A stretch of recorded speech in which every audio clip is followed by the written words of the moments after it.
So the species that we're going to be finding this afternoon is one that's eluded me for the past, well, let's say 12 weeks already, but I'm determined we are going to get it. And this little guy is called an Aardwolf. I've actually missed a couple of really good opportunities already, so I am absolutely 100% focused on it. And the reason I wanted to start in this area is it's actually a very good area for Aardwolf. There's a little bit of vegetation cover, and as we move further south and southwest into the wind, that'll mask our scent, but there also is a higher concentration of grass, and in consequence higher concentration of termites. I will show you the termites that we're after just now and why they're so important for these Aardwolf, and that's the reason we're going to be covering these areas. The temperatures, I'm probably a little bit overdressed for this afternoon. It's not as cold as I'm making it look, but it was cool on the drive out here with the wind.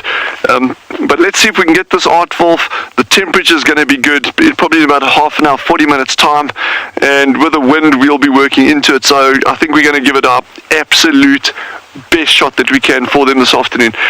They are not easy animals to find. They cover very big areas and they're very cryptic, but let's give it our best.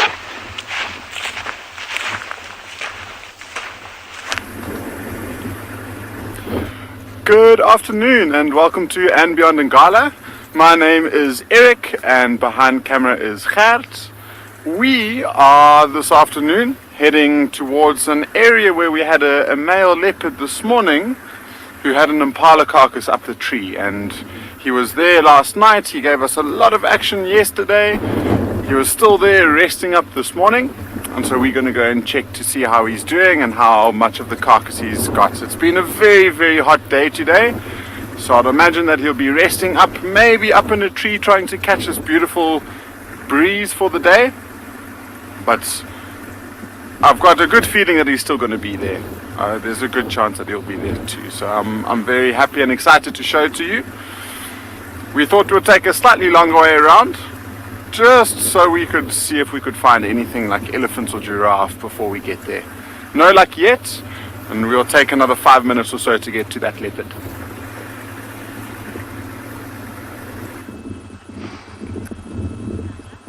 Good afternoon everyone, and welcome to Djuma Game Reserve, where it is hot, 33 degrees Celsius, even hotter than yesterday.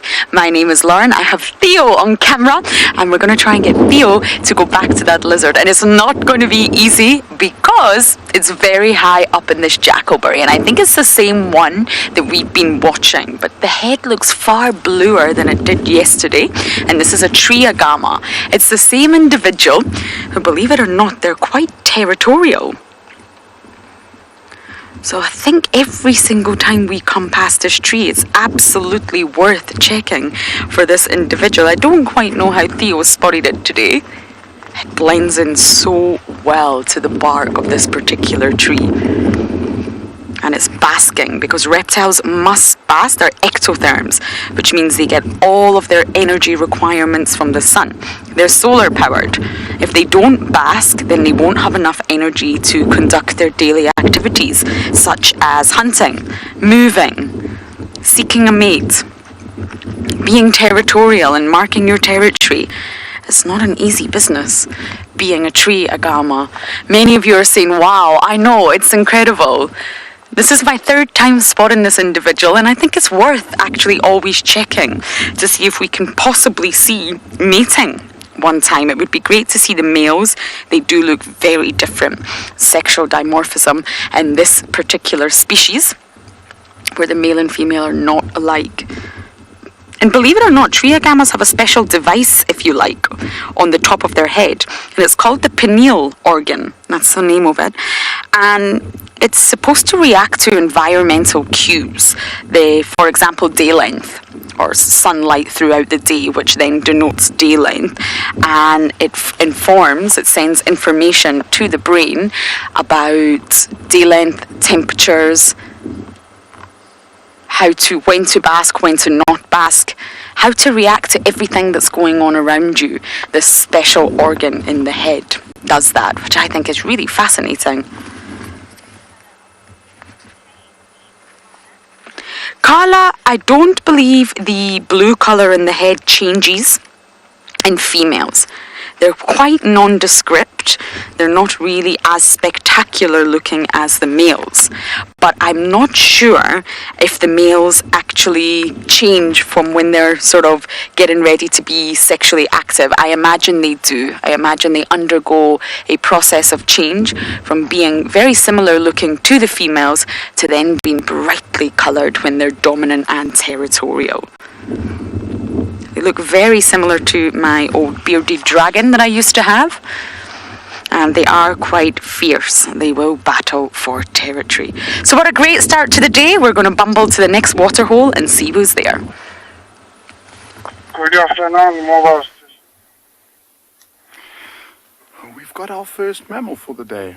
And it's actually not just one, but there's a few of them. So we've got these nice big kudu bulls that are one's on the road, and the other ones are around about where he is, but more to the right into the bushes. It's so cool to see them unobstructed out in the open like this. So I think he's moved off.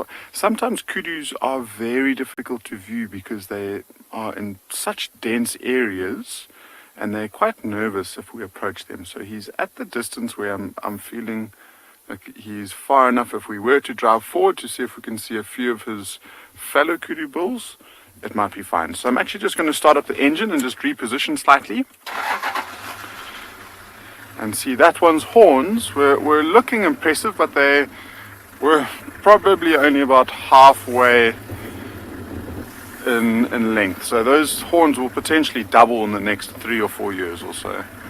So if there's a young one, they often associate and hang around with some older kudus. So hopefully we get to see a couple of them. There we go, there's one.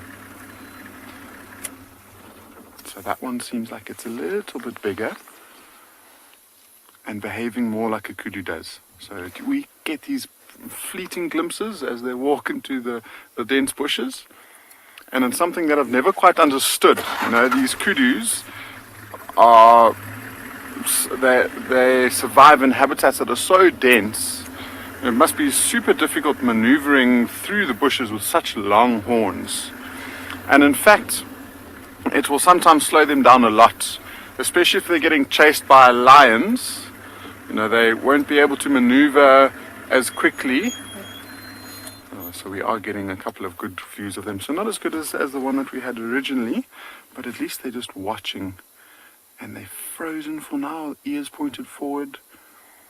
And when they're unsure of something, this is their behavior. So they want to freeze, limit their movements so that they don't get seen very easily, and they just want to lock in and listen. And if they're not too comfortable with whatever's close by, then they might do that and move off to a safer distance.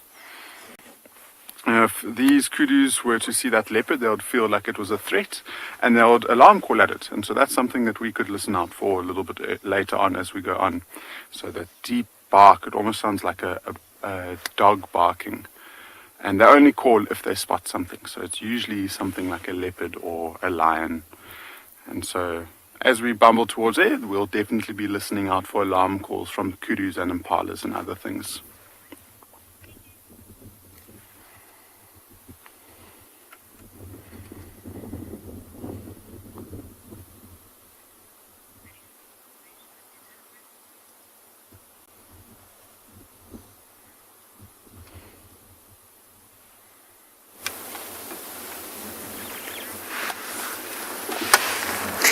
Good afternoon, everyone. There is a very cheerful start to our afternoon game drive. A little crested barbet.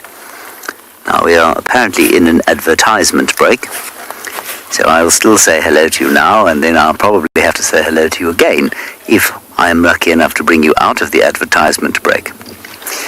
We have 90 seconds 90 for the cheerful bird to stand in the sun being cheerful. Please stay there, cheerful, hopping little bird. It will be lovely to introduce you to everybody on the television audience. Yes? Good. 60 seconds 60, little bird. A frugivore, by nature, but now forced to fossok in the dung of mammals. Please don't go away. Turn round. Turn. No. That's it. 40 seconds, 40. It always takes so long.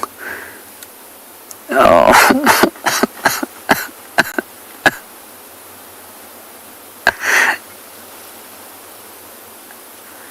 Do I dare move and risk flushing him away, or... No, he's flown himself. Vintage.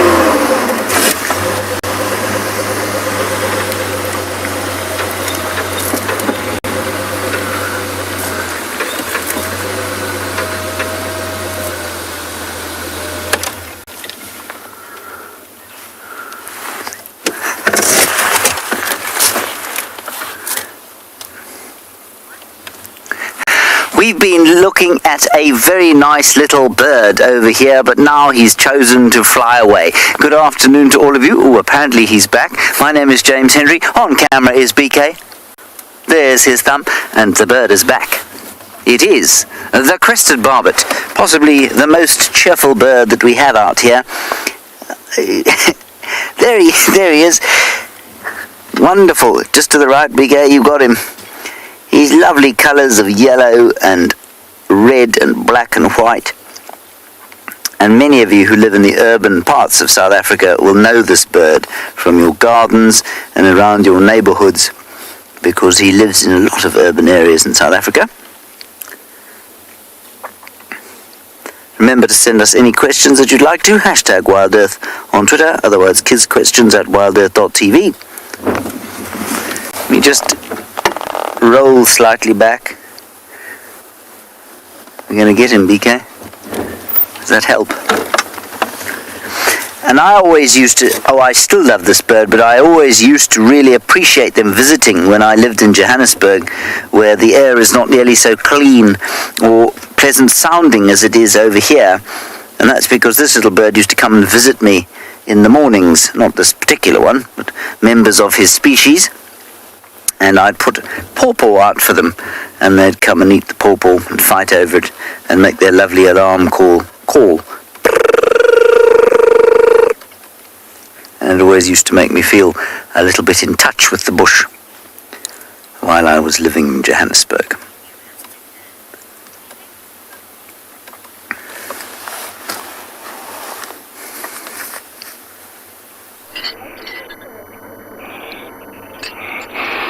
Hello everyone, good afternoon. I hope you're having a very good time.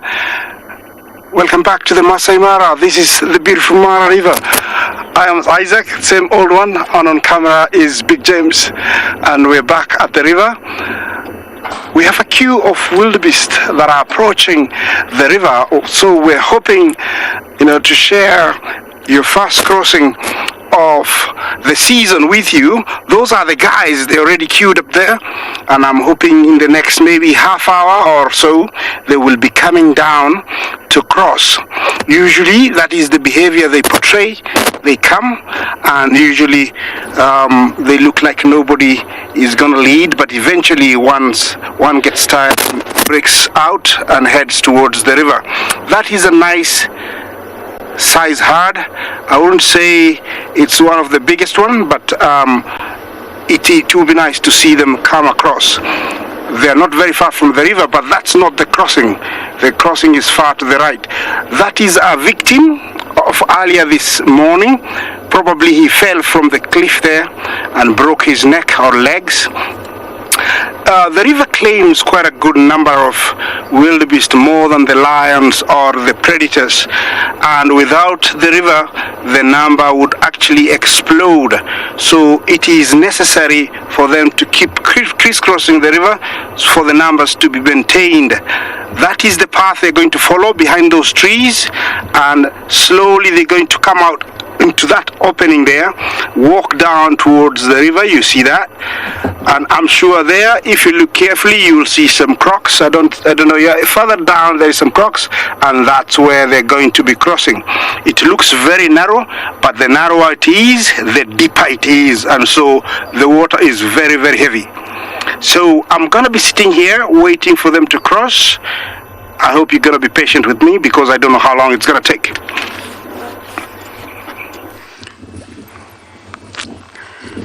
We've came across the most gorgeous Ellie bull.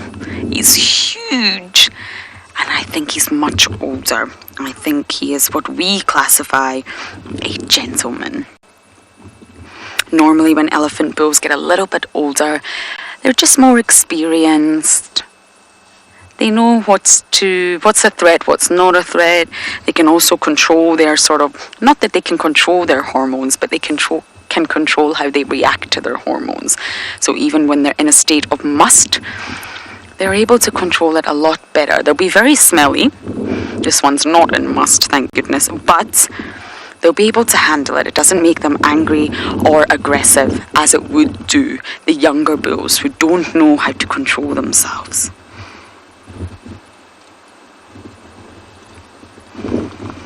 And although he's alone, elephant bulls, they're normally ousted at around 12 to 15 years old from the herd. So they've grown up surrounded by females, mothers, matriarch, aunts, sisters, cousins, and all of a sudden they become boisterous. Too much testosterone, too much just being a boy. And the females will start to signal to him, it's time to go, young man. You are far too boisterous for this. And they will kick him out. And then he's got to learn how to adapt on his own. Oh, Nash, that's a really good question. You're asking at what age do elephants die? They normally live till about 60 to 70 years old on average. And excluding disease, parasites, and anything to do with humans, the main cause of death is the teeth. So they have 6 sets of specialized molars, and they come in at different stages throughout their life. And it's like a conveyor belt. One molar will pop up at the back of the jaw and move to the front, then slowly get worn down, and then molar 2 will pop up, and the same will happen to molar 2. So once molar 6 wears down, they can no longer chew or masticate their food, and that's really the cause of death in elephants. And molar 1 normally comes in about 1 year old, molar 2, 2 years, molar 3, 6 years, molar 4, 15 years, molar 5, 28 years, and molar 6, 47 years old is on average when that last molar comes in, and it normally lasts for quite a long time.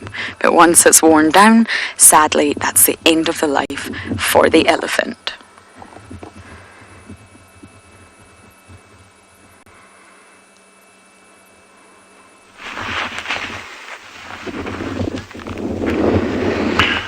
So I was mentioning earlier about the reason I want to be covering this area this afternoon. And what we've got here is something really, really special. And it's critically important to what we're trying to look for. So these little guys over here, this amazingly specialized little mound of sand, it just appears a couple of tunnels.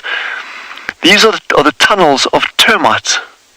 And not just any termite, this genus is called Termes. It's one of the snouted termites, and they actually have eaten this entire little grass clump over here. You can actually see the tips, how they've been chewed off at 90 degrees. So they've been chewed off completely like that, 90 degrees to the stem, that is. And it's really, really, really cool. So this species is probably the single most important for the survival of Aardwolf in these areas. But the key thing is that these termites, and that sounds dead obvious when you look at them having eaten this clump of grass, to say, well, actually they need grass cover in order to survive. But they really do need grass cover, and it's not just any grass cover. This species of grass is called silky bushman's grass. They've actually destroyed, well, not destroyed, they've eaten this whole clump over here. This grass that we're seeing here, so this is a perennial one that the termites are eating. In other words, it lives, like it survives all year and just regrows from the root stem. This is an annual. This little guy called Kalahari sour grass is ubiquitous across the Kalahari, but it actually just grows from seed every year. This is not what these termites are eating. So as the land gets more and more degraded, you get more and more sour grass, less and less of these little perennial species, and in consequence, less and less termites. What that means is things like pangolins start suffering, Aardwolf start suffering. You can even get things like Aardvark that start battling. So your grass cover, and not just any grass, very, very specific species, and the good quality species like the silky bushman's grass are critically important. And that's got a whole lot to do with the lack of apex predators, or the presence of apex predators, and the impact that they have on changing animal behavior in order to conserve grass layer, your grass sward. So it's all very, very complex, very intricate, but also super, super, super important that we try and understand these systems and what are the driving factors behind them in order to enable these very, very specialized species like Aardvark, Aardwolf, and pangolin to survive in these semi-arid savannas. So this little species is going to be key for us to try and find our target species for this afternoon. Let's see if we can actually do it.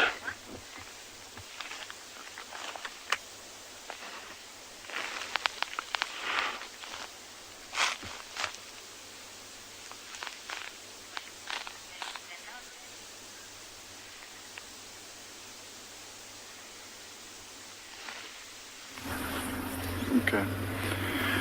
Welcome to all of our internet viewers. We've actually just seen the tail end of a massive troop of baboons crossing the river up ahead of us. There's one. We'll see if we can get a view of them.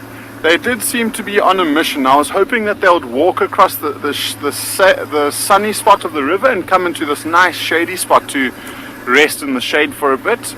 But they seem to be on a mission. So they've actually crossed the river now, and they might be moving up towards, I guess, maybe a waterhole for the afternoon. So let's see if we can see at least one of the baboons we had in question. Now we're rather close. We actually just went past where that leopard's got its carcass, and we had a good look around. We couldn't find it, so we were actually just on our way to check the bank. It's really nice and shady here, and then we were going to loop up. Oh wow, there's actually quite a nice long distance view of a giraffe in the river. It's quite a unique way to see a giraffe. So let's have a look at him.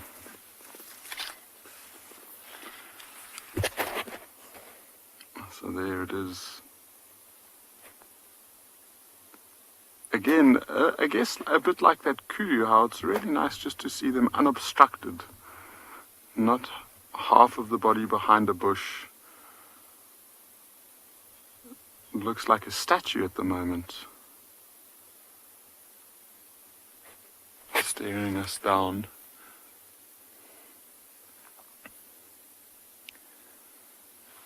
I wonder what it's doing there. We might have to just go have a closer look soon and just investigate what he's up to. See the tails moving, but he's just locked on us.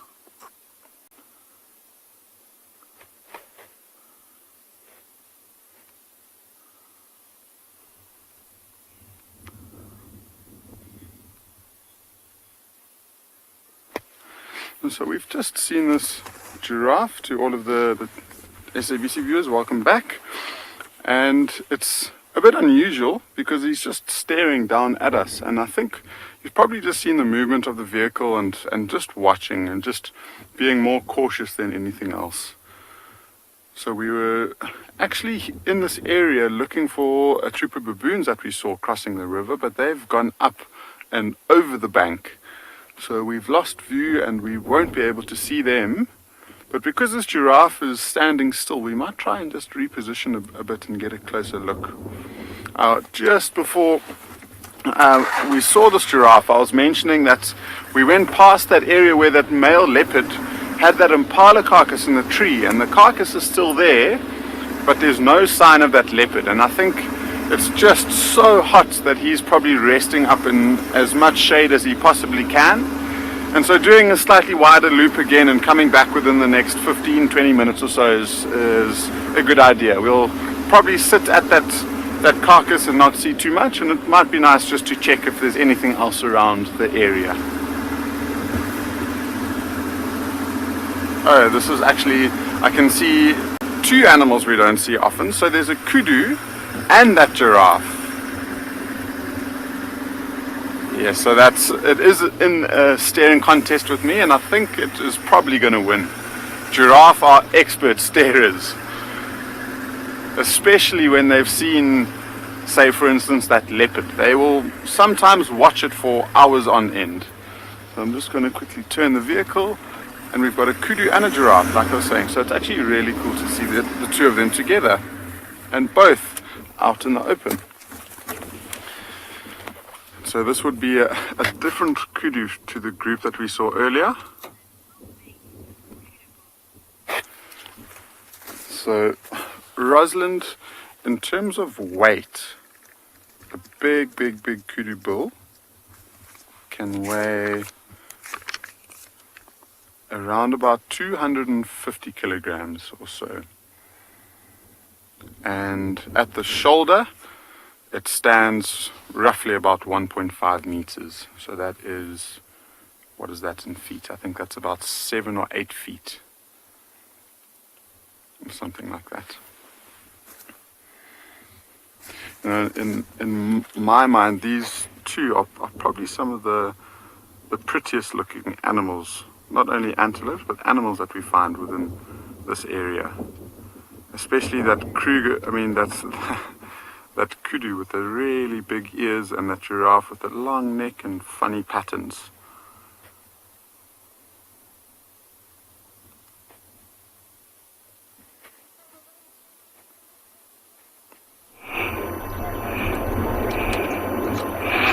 I wonder what the kudu and the giraffe are thinking about one another.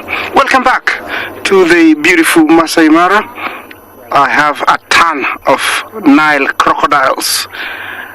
They are so well fed right now, they cannot eat anymore. Behind them you can see it's another victim of drowning, and they haven't touched her or him. They've been eating very well. This is a time of the year where they wait to have a feast, and once eaten they can stay up to 1 year without feeding. These guys are straight in the path of the wildebeest, so I don't know what's going to be the reaction when the wildebeest get down here. They are still in the same position as you left them. Big James is going to sweep back, towards where they are, and they're just behind that bush. I'm across the river. They are on the other side. You can tell they are staring into those bushes, wondering, is there a hyena? Is there a lion? Who is ahead there? Is there an ambush? Survival instincts are usually very high, and they don't take risk, but eventually one is going to get tired, and he's going to calm down, and that's going to be the moment where yes, they do look like dragons, crocodiles. Yeah, they do resemble dragons, but slightly different. So I'm hoping that when they come, either the crocodiles will hear them trampling the ground, and then they'll go into the water, so it's going to be easy for us to see a crossing. But it's still very unpredictable now what's going to be the reaction. The advantage we have at the moment is that once they get down there, it's going to be very hard to get back, because there's a bush, and they might think there's an ambush, so they might decide to cross either way, further up towards where we are. This is a place where it's been happening in the last few weeks. Surprisingly, they are not supposed to be heading into the direction they're going to, but for some reason they have decided to head south a little bit. But this is the case during the migration. During the migration, this is what happens. They keep crisscrossing south and north. So I'm gonna still be here for a little bit longer and see what's gonna happen.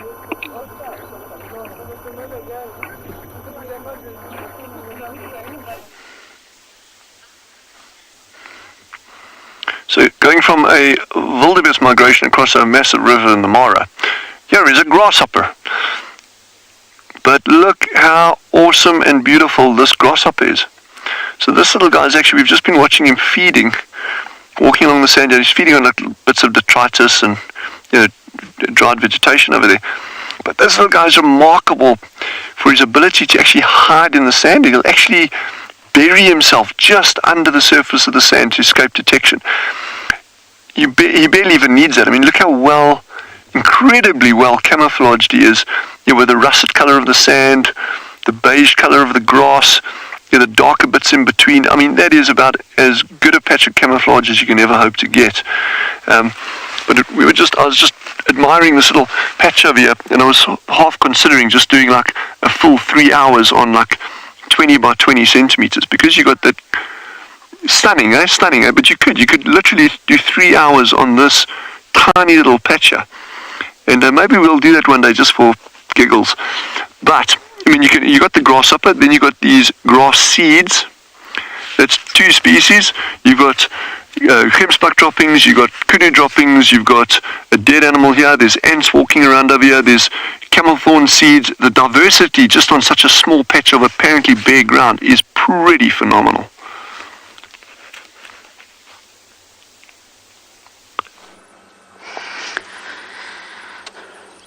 We've caught up with an elephant herd. Now, I was hoping to find them drinking at the dam, but they're not. They're feeding, and they're very relaxed, thoroughly enjoying the sunshine. Oh.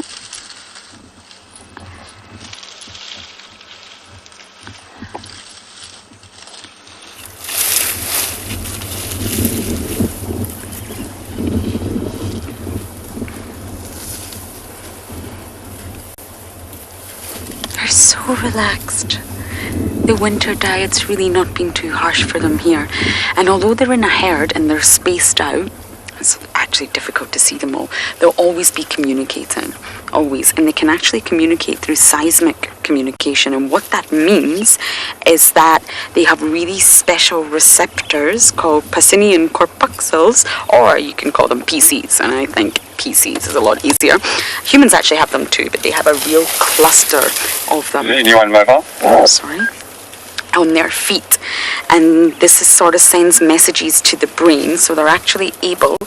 Oh, there are elephants going to the dam. How exciting. We've got another herd going to the dam. Okay, we'll sit with this one for a little bit longer, and then I know where I'm heading next.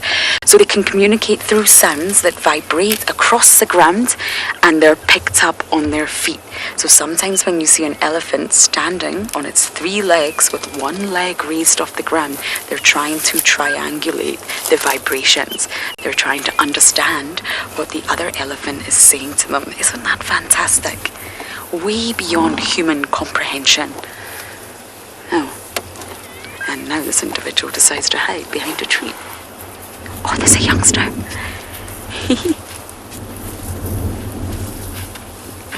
Hello, little one. I always think the little one's legs don't look like they fit the body.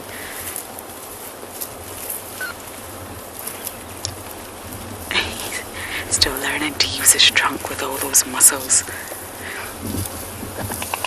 This is such a wonderful sighting, but I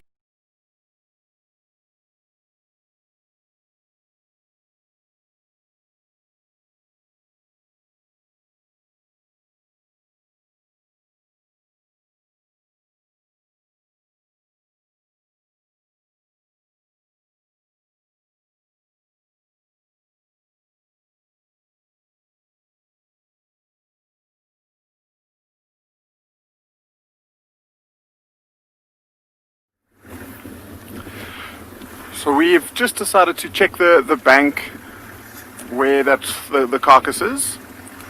And so I'm just driving slowly off-road. We are heading to some of the trees that you might see in the frame up ahead.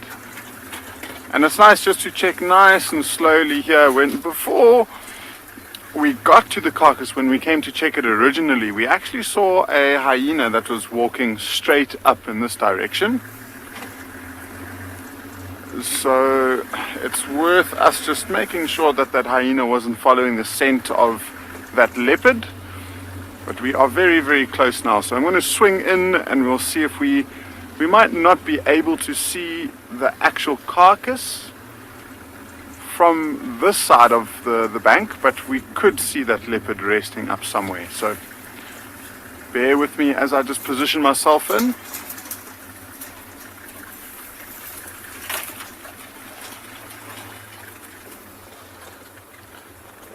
So no luck yet. The tree is off to the left. We'll try and get you a view of the carcass. He's positioned it, maybe if I just stop here, that looks too thick if I move forward.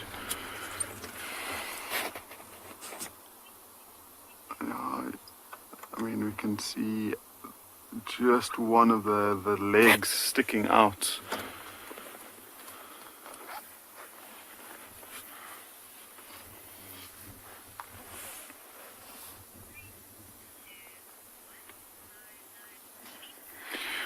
We've just got to the carcass, and you might just be able to see it in frame, but we are now, I mean, with that golden sand in the background there, so we're on the bank of the Timbavati River looking basically down at the carcass.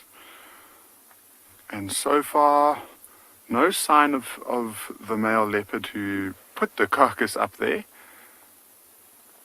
but he could be anywhere around here. I mean, it's such a nice area for him to be in, and not only because of the shade, but because there's pretty much the last bit of water around. So he might have gone towards that small little water hole to have something to drink and rested up somewhere there rather. Now, he's got no worries in the world with this carcass being in here. Nothing can get to it apart from another leopard, and he would have a pretty good idea if there was another leopard in the area. And so having this carcass in the tree is just a nice way for it to keep safe. I mentioned a bit earlier on we saw just one hyena coming to investigate. It had its head up in the air and it was smelling, so it more than likely caught the whiff of a carcass, and it was probably just coming to investigate. And I mean, if you just look at the tree.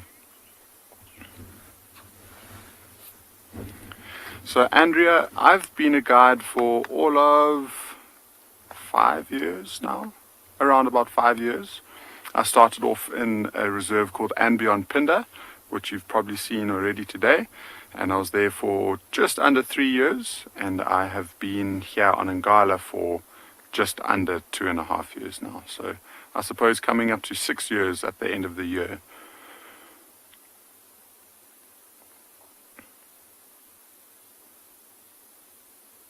And so I was just mentioning this tree and how perfect it is, because it's not vertical. It looks like it's quite high, but from this angle it grows almost straight out.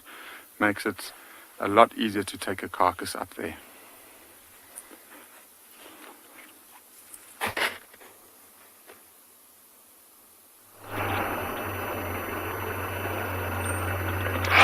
Welcome back to the Masai Mara. I'm still in the same position. As I started talking, they've started waking up. Most of them have been sitting down. During the crossings, it doesn't happen automatically always. Sometimes they arrive at the crossing and they will stand there even sometimes for hours until one decides to go, then they all go. And sometimes they decide they don't want to cross and go back. I have been here for about maybe 25 minutes. I'm still hoping that it's going to happen. Usually this crossing, it's one of the luckiest. When they come, sometimes they don't back, they just come and cross. You have to be very patient with us because we're giving you the same pictures again and again and again, but this is the waiting game. You have to appreciate those documentaries you see of people come, when you see them come down and just cross. Sometimes, those filmmakers, wait for hours, but they edit it and just give you the best bits. This is the game here. We just sit and wait.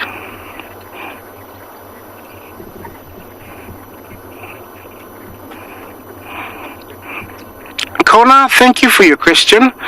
Yes, hippos, I would say no, but cases of crocodiles attacking young elephants have been hard. Yes, a young elephant is a good size for a crocodile. You see how big these guys are. Most of the ones you see here are not actually the actual size. These are about 3.5, 4 meters, which is around 18 feet. Over here they can get up to around 20 feet and can weigh up to a ton. So a young elephant can be a snack. It's a small prey for a big croc here. So they do attack baby elephants. Although they risk a lot, because mother elephants are very protective. They'll go those crocodiles, with their tusks. I have seen them, going after them and searching for them in the water with their trunk and trying to trample them with their, front legs. And usually the crocodile gives in and, swims away. So, trying to go for a young elephant is like a death wish.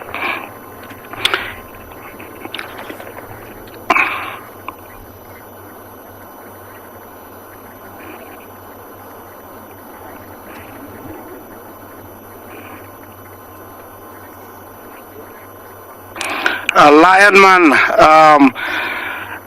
we do have cases of them arriving at the crossing, but this time yet, no. But who am I to say anything?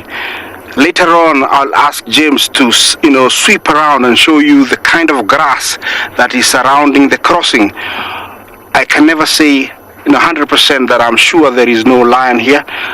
Every little space in the Masai Mara is occupied by a pride of lion, and they might have heard a word, or they could have come to drink water and noticed that wildebeest have been crossing and then decided to stake out. So I haven't seen them. I'm not saying they're not there, but they do come. Those guys are still milling around across there. You can see some vehicles on the other side. There we have a few camps on the other side that come a long way to the crossing. The same path the wildebeest are taking is the same path those vehicles are going to take. So they're waiting for the wildebeest to lead, and then they're going to follow them. They're starting to wake up. They're getting restless. So I'm hoping soon or later they will start heading down to water. Yeah. Once they've started, standing up like that, it means it's a matter of time now before one, start running towards the river or start walking. Yeah, I'm hoping sooner or later it's gonna happen. So don't go anywhere, don't touch any dial.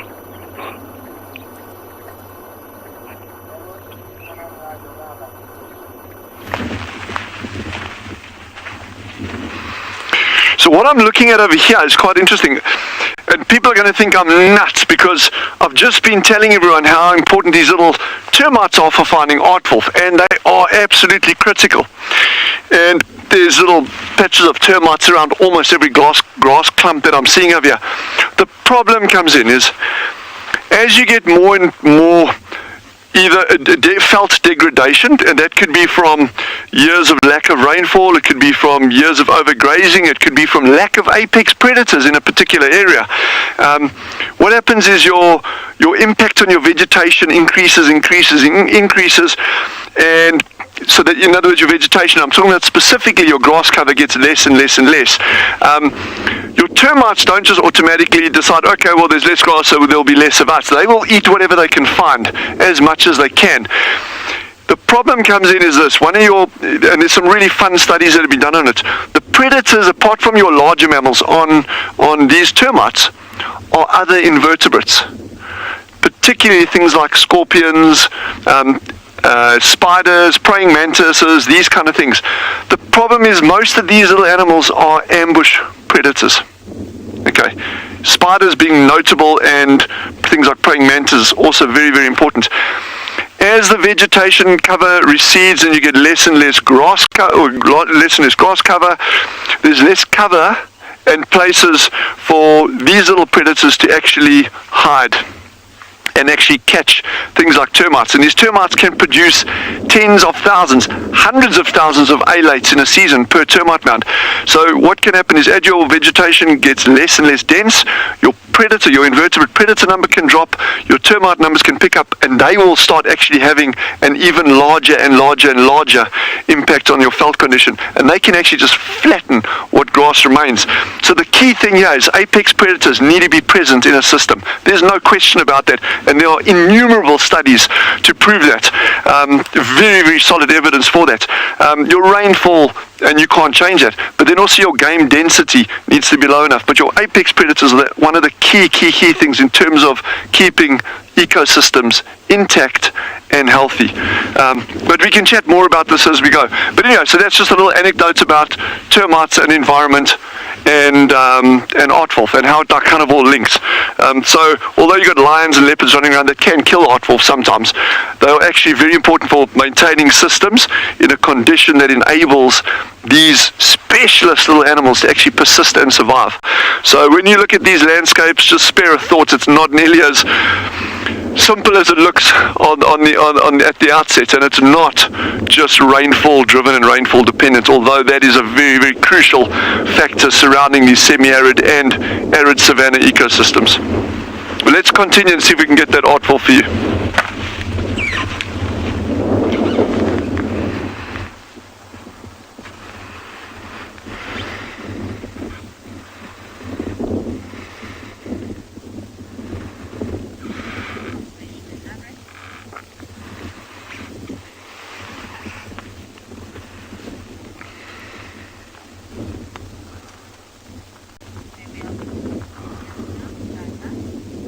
Yay! We are back.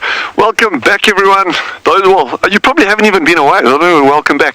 But it's great having you with us as always. And just please keep us asking questions. I was just having a little chat there, a moment about the crucial role of apex predators in these ecosystems.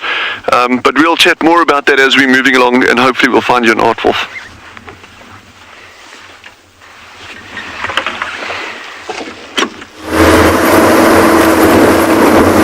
We have got good news. There is a leopard up at the waterhole near camp. We'll do our best to get there. It's going to take a little bit of time. I was going to go down to Python here, but I think we'll make our way to that leopard rather. Maybe we'll have a quick look at that Kudu in the meantime, because we're going back to TV.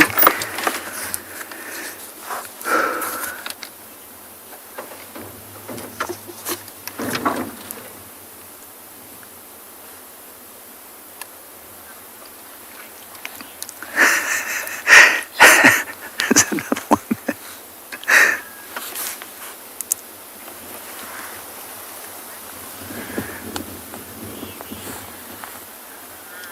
Very exciting news here. Not so much that Kudu behind the bushes, but there is a leopard that we're going to try very hard to get to before the end of the show, which I think is in about 15 minutes.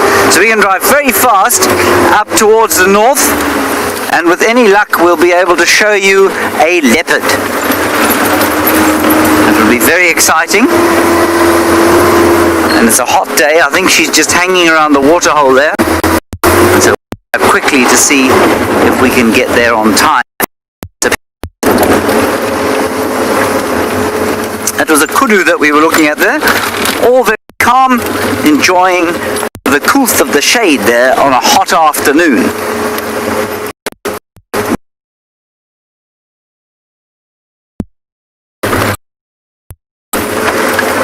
Just nip up here. Sorry about that. I know what happened there. We are now leaving Chitwa Dam. It was very, very windy, and I think we are going to head west on our little journey. The wind seems to be affecting the animals here. We had a huge herd of elephants run towards the car, very startled, very upset, and it wasn't with our presence. It was indeed with the wind. They got spooked. Something spooked them, and once one elephant reacts, they all react. It's almost like sort of peer pressure. Everyone's got to be startled and they all came running towards our car. It was fantastic. Now the wind is the sort of perfect weather for predators to really make use of. So I do wonder if very soon different species will get active. Let's hope so.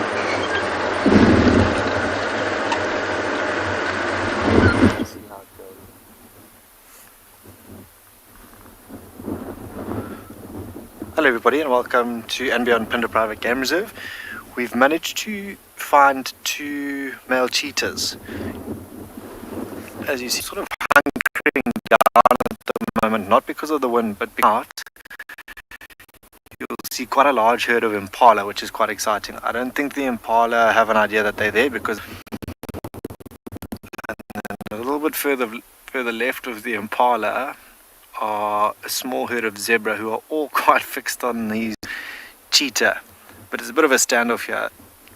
The zebra haven't sounded the alarm, so the impala are all quite happy to carry on grazing. So we could actually see something quite exciting here.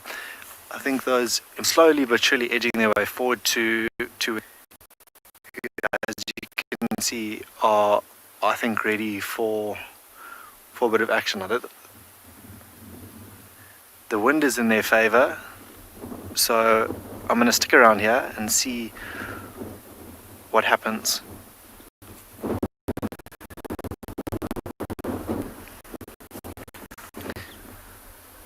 They both sort of keep looking around. I think, yeah, the last time, if you've been following the show, these 2 had eaten something small, so it definitely is time for them to hunt again.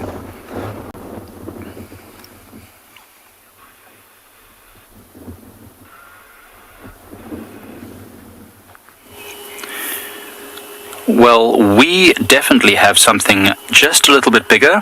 It's a whole group of elephant bulls busy swimming here at Ndlovu Dam on what is an incredibly hot day, so no wonder they are busy enjoying the dam. Hi, I'm Mike, and behind the camera is Seb, and you're joining us here at Eco Training's Pride Lands Conservancy. And Ndlovu Dam is, as always, providing us with an incredible scene. Every afternoon almost, it looks like these elephants come in and drink and swim at this exact dam, so it's absolutely spectacular. You can see these are, well, oh look, there's a whole bunch of banded mongoose. Look, we never get these on film. Look. That's so cool. They want to come down to the water, but they're watching the elephants. Look how they've grouped up. They're very nervous. They're staying so together. We've never got this on film here at Pride Lands. We always see them. That's super awesome. They wanted to come to the water, but then the elephants gave them a bit of a fright, and then they bunched up. Watch this. I wonder how this limpy elephant bull is going to react to them. Look how the elephant bull is watching them. Oh, it's chasing them. Oh, that's so cool. Look at the dust. Accelerator and gone. That was amazing. I just glanced over there and I saw dust and I thought it was a bird, and it wasn't. It was a whole bunch of those little mongoose. They're still watching. They're going to come around this side of the green bush. Just to the left of that bush there, Seb, you'll start seeing them coming down. It looks like they want to come and drink. I've never seen banded mongoose drink before. What? There they are. They're all drinking. That's amazing. Have you ever seen banded mongoose drinking before? This is an absolute first for me. That's so cool. And we're not even paying attention to the elephants right now because this is something we've never seen before.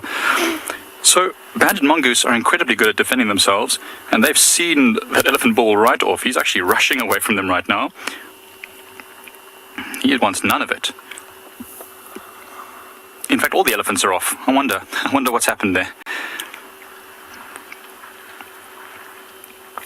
Lisa, that was super cool. I have no idea what just happened there. They came racing out of nowhere, sort of scared the one elephant bull. The rest of them started moving off, and the banded mongoose are still just drinking there. Oh, my head's in the way there a little bit. The banded mongoose are still just drinking at the edge of the waterhole just over there. See them all? Wow, well, I mean, we had the hugest animal drinking, and now we've got some of the very smallest. What an amazing turn of events.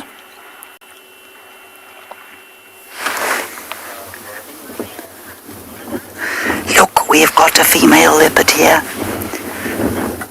which I've been tracking all afternoon. That's a lie, I haven't been tracking it. It was found by a very experienced guide, and this is Kalamba, the leopardess, as far as I can tell.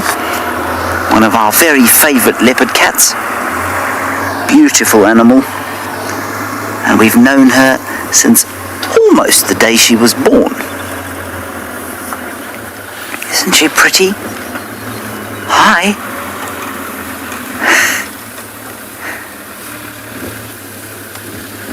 Oh, that's so special.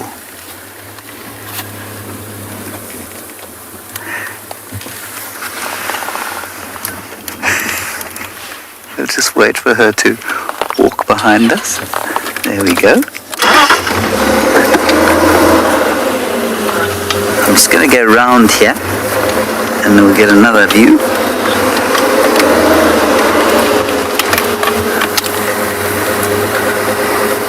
That's very lovely. Ooh, very lovely seeing her walk through the grass here. I'll just stop on this side of the tree. And we'll get a lovely view of her in the grass there.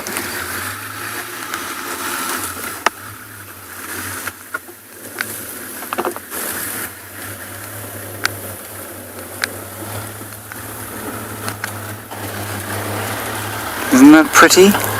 And look how beautifully coloured she is for this vegetation. She's looking for probably a scrub hare or something else to snack on in there. Maybe a francolin, but most likely she's hoping that she'll flush a scrub hare. Let me just quickly move a little bit. We might have time for one more view if we are very lucky.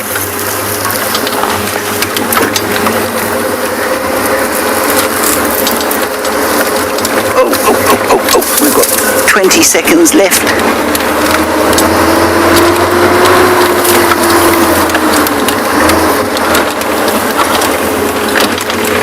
She's gone into this thick bush here. I'm sure she's going to come out. If you want to keep on watching, you can do that on YouTube.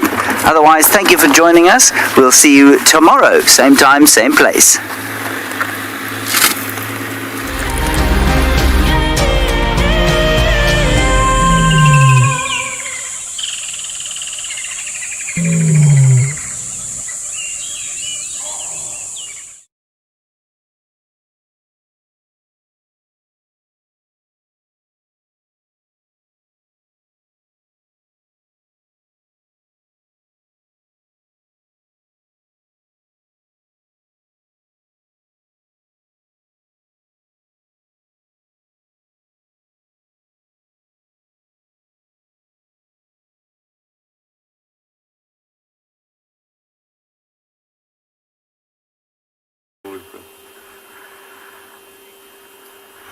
So we're still sitting with the elephant bull. The mongoose moved off. This elephant bull is the one with the one short leg. Just lay down completely in the mud and just got up so quickly. It's amazing that an animal with such a disability is able to move just as easily as all the rest of them. Can't walk as well, but can lie down and get up with absolutely no problem at all. In fact, I think he actually finds it easier because that short leg just wedges under it and then can lift himself up. That's so awesome. Maybe now it's just moving away from where it was mud wallowing to have a little drink, or maybe just looking for a slightly shallower way to get up the dam wall over there to follow the rest of the elephant. Look at that leg. Now you can really see just how much shorter it is. It's a good 6 inches shorter than the other leg. It's amazing. So strange.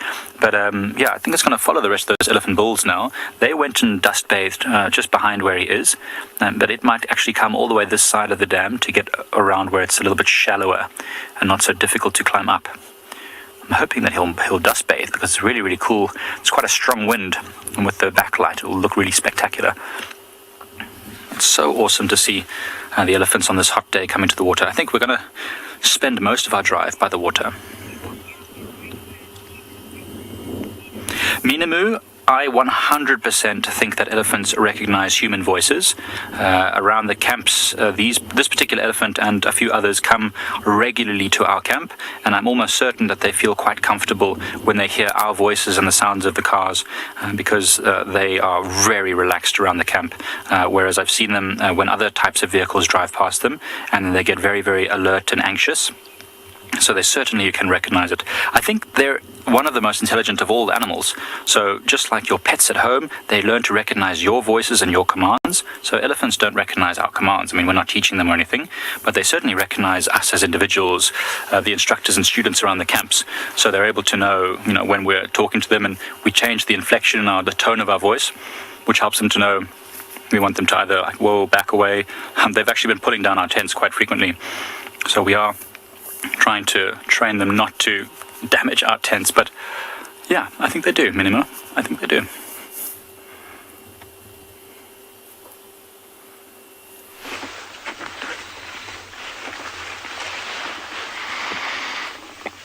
David and I have been watching this magnificent, because there's no other word for it, Sable bull. It's feeding on these grey camel thorns. And we've spoken about grey camel thorns before as being one of the most important of the acacias. I know the genus has changed, but we'll stick with acacias for ease of reference for the moment.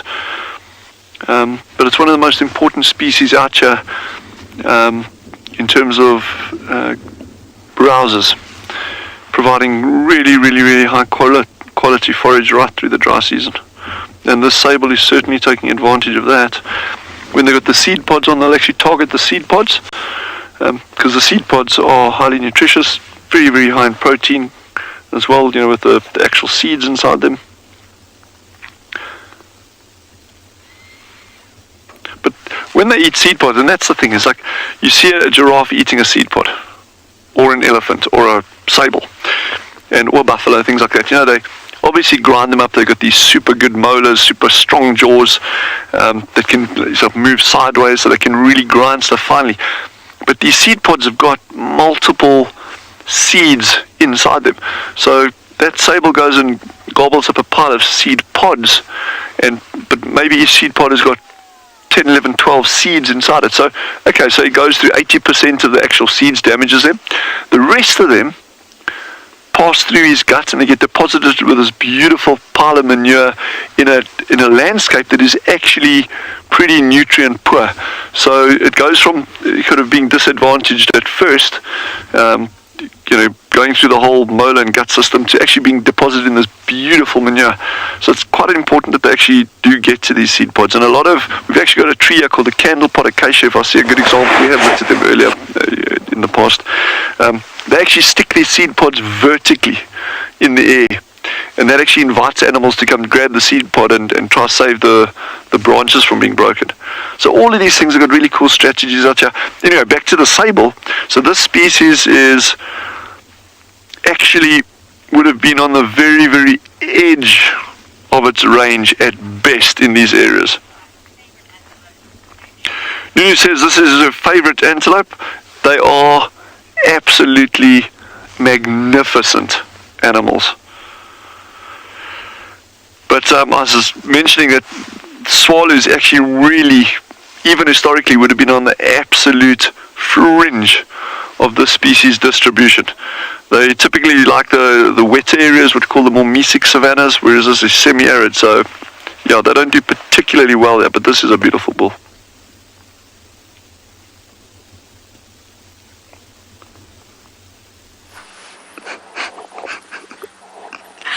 You will not believe what we found, everyone. We're at Sebwick's house and we found a spotted eagle owl.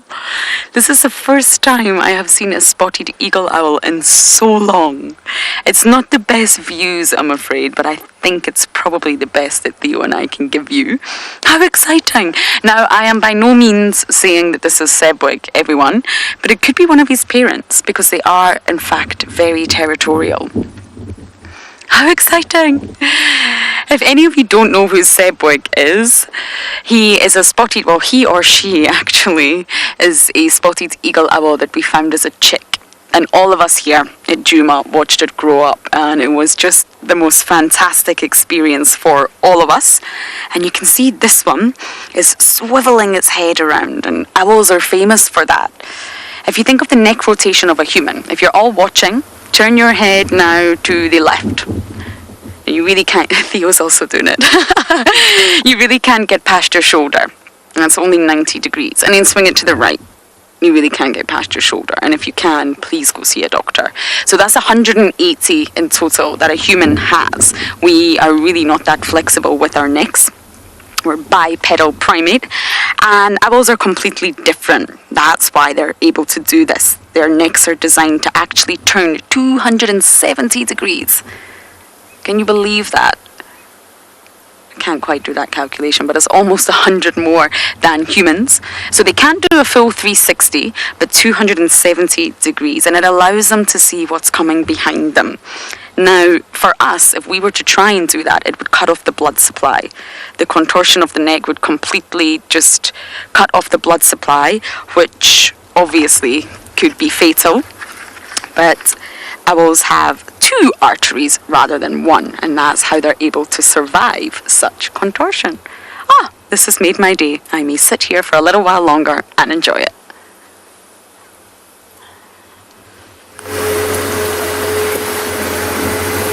This cat is on the hunt. She's flushed 1 or 2 things, she's chased 1 or 2 things, she's now running just straight in front of us there. You can just see her tail. You see it, BK? Yeah, basically you're on it. I don't want to move because her tail's up trying to tell the birds. Just go to the right a bit. She's there. Let me just carry on. There she is, straight in front of us. Chasing now.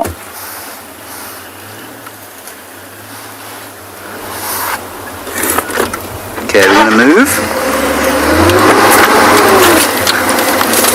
This is typical Kalamba sighting of her giving us the runaround. She is hunting, of course.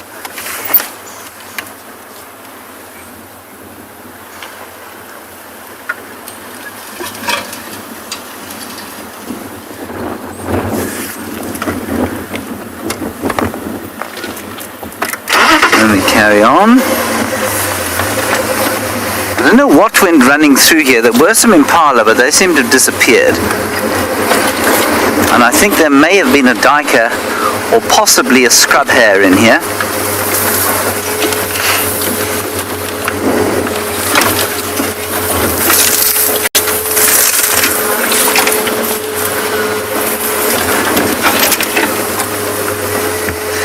So if you say you like how she curls her tail, I do too. She's running now.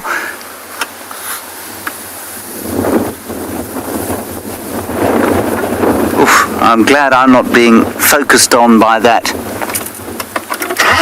It's hard enough to see her when you know where she is. She's running now, again. Every time I look away from her, I lose her. Whoa! And then obviously you hit an enormous tree. You see her, VK? She was coming down through here. I think Rexon's still got her there. Let's just go around.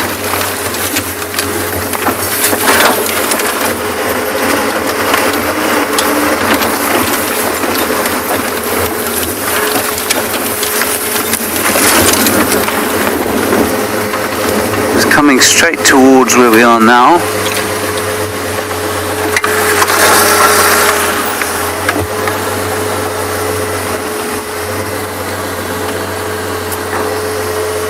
Many of you are asking, will the vehicle scare off the prey? It depends how close we get.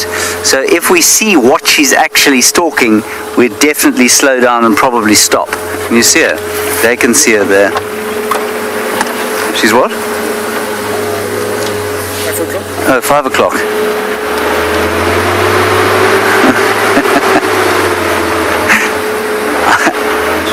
Okay, you got it. But what happens also is that these cats use the sound of the vehicles to their advantage. And so, as I was saying yesterday here, she's coming through here now. as I was saying yesterday, there's no question that we have an effect. But I am of the opinion that that effect balances out. Oh, there she goes. You got her there, BK? Yeah? Positive and negative. This is the most tricksy cat.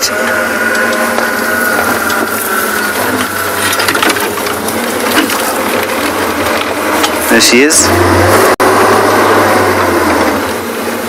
She's just up ahead here. There, right there.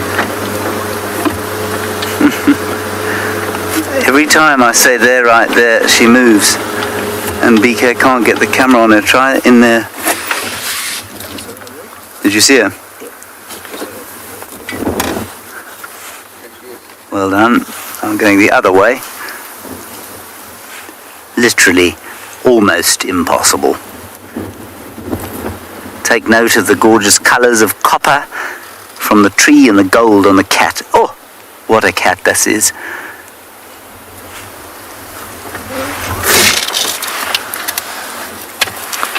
Now she knows there's a herd of impala that went trotting through here.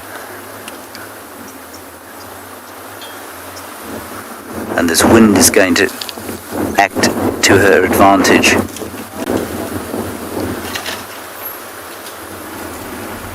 Strong southeast breeze has just come up, and there's some elephants up ahead as well. Let's just stay on the leopard, don't worry about the elephants, BK. As soon as BK takes the camera off the cat, we'll probably lose her. Can't believe we drove straight past those elephants while we were looking for the leopard.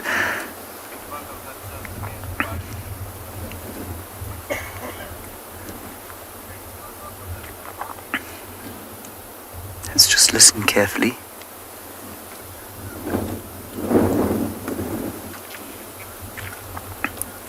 Origami, when Tlalamba was originally named, we were told that Tlalamba meant mischievous, playfully mischievous.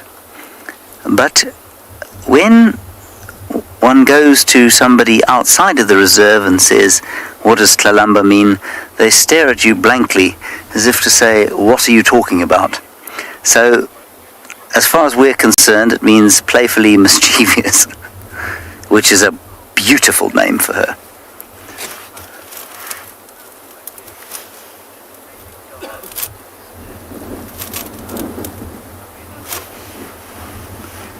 It's definitely one of the better names that the leopards have had. I think the leopards that have been named on our watch have been very nicely named.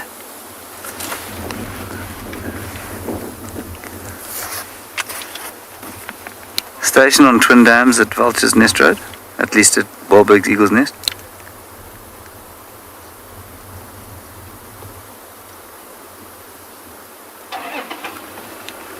She gone, BK? Where's she gone? In there, have you got her?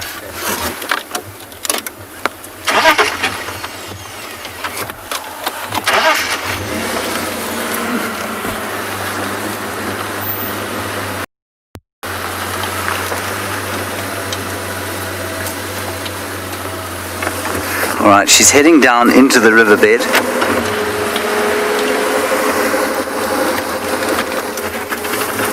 Let's see if we can catch up with her.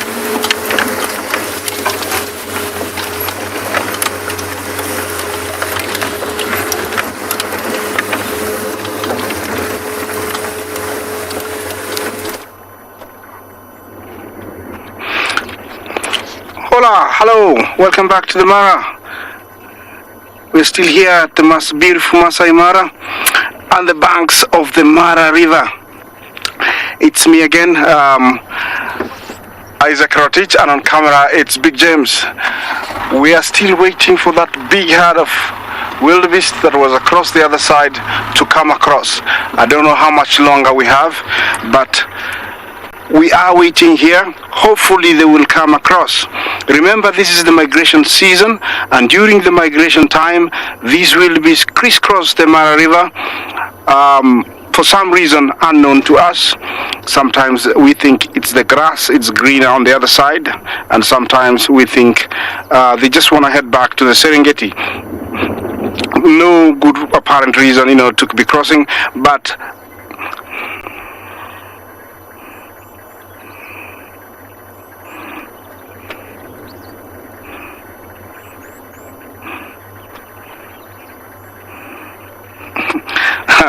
well, you like my head. I like your name. Quite unique. Well, definitely yes. There is plenty to eat at a certain time of the year, and these guys gorge themselves as much as as they can, and so I think this plays a very big role in them getting very big. Some of the crocodiles in the Mara River and another river south of where I am called Grumeti, the crocodiles grow up to 21 feet. And these are the only two places they have been known to get this big, and I think the migration plays a very, very big role. All those guys you see there, they are warming themselves up to be able to swim faster and catch their prey. Remember, this is the beginning of the migration, so they are eating as much as they can. Those guys, you can tell, their coloration is yellowish, blackish, so very sporty, so they're very young. I would give them a good maybe 10, 15 years. These guys grow up to around, old as 80 years, and some of them at that age don't move very much. Their colors darken. Sometimes the females are much lighter than the males. We will be showing you a male when we see one. They sometimes don't hang around in this particular area very much together, but I do see them every time when the wildebeest cross. You'll see them swimming down like submarines to come and catch something.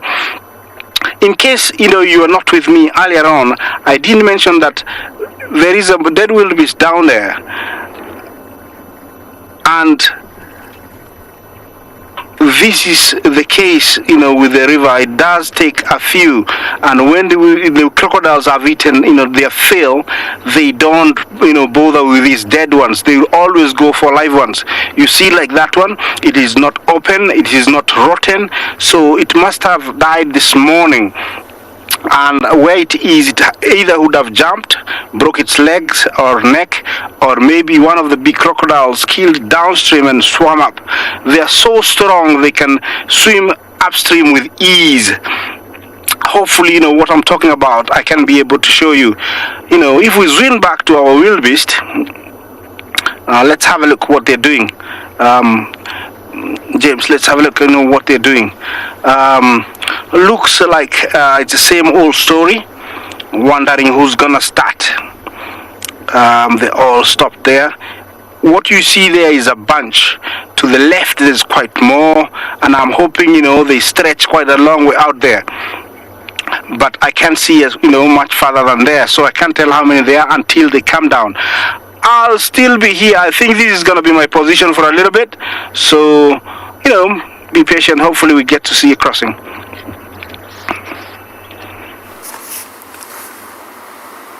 A big herd of elephants has just walked past us.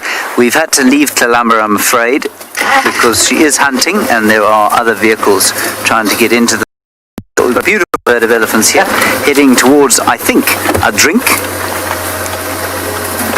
It's beautiful dappled light beneath the jackalberry and tambuti trees. I'm so jealous of the Mara. BK just saying that he wishes he could go to the Mara, and me saying to him it will just blow your mind, as it has blown mine many times and is probably blowing yours as Isaac talks about it.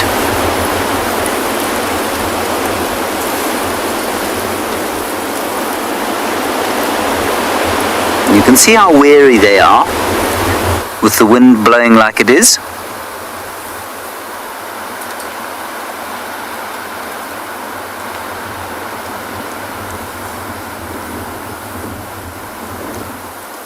Ears going out as they investigate the thickets, perhaps expecting to find a predator there. Still confused myself as to why it is they get so upset about predators when just about nothing can cause them any harm.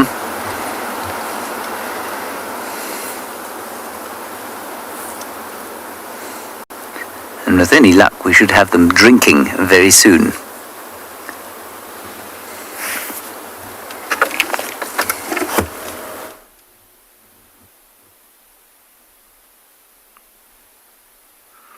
Welcome back everybody to andBeyond Phinda, where we've caught up with these two male cheetah who, after a bit of a wind swirl and impala picking up on their presence and headed for the hills, they've now continued on their afternoon with a bit of a territory patrol, going up to trees and termite mounds and very prominent structures to go and scent mark up against.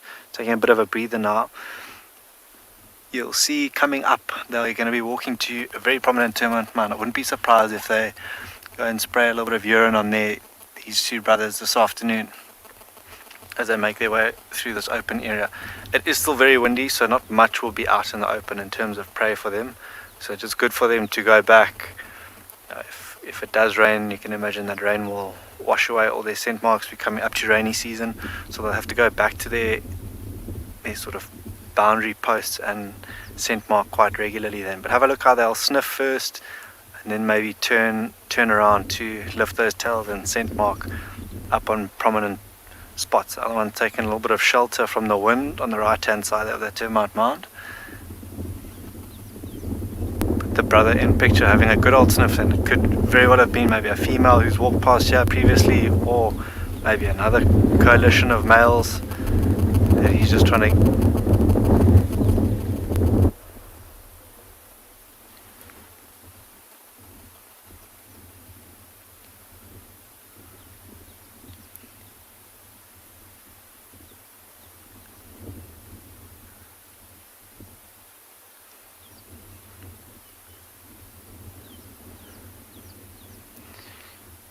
and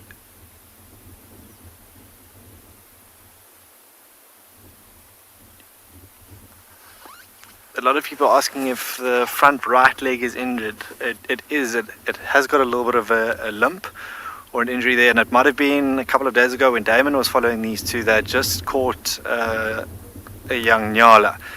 It is still quite cold. I've put a jacket on here, so when they rest, you can imagine for them to get that mobility back in their limbs, it takes a bit of warming up. So that might be him just sort of stretching it out and warming it up to do that. They've only just started moving around this afternoon, these two cheetah, but you can see the grass in the foreground bent over, almost touching the ground. It's so windy here, but ever vigilant, and being the most vulnerable of all the cats, they have to keep a lookout for other predators, lions, leopards and the likes. Make sure the coast is clear, but if another herd of impala or Ngala emerge from these woodlands around them, they could look to spring into action. It does look like they're in need of a meal as well. Their bellies definitely look like they could do with another meal today. But I think just taking a bit of a break. I've walked quite a distance from where we first saw them, and yeah, just a little bit of shelter from this wind that's giving them no respite this afternoon. See how that one on the left hand side is now hunkered down, almost like a domestic cat, where they put their paws like that, they tuck themselves in to try and keep warm.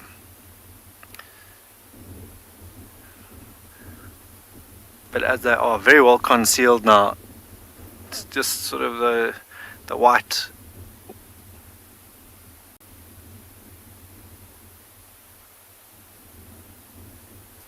Lynette, you're asking if the cheetah has an injury on its backside. Having a look now through my binoculars, and I can't see anything visible, at least on the one that was walking away from us now. But I'll have another look when he stands up, Lynette, and see if there is. He was actually the one that was walking all right. It's his brother on the right that had a bit of a limp. But we'll keep an eye out for that injury towards the back end of that cheetah on the left hand side.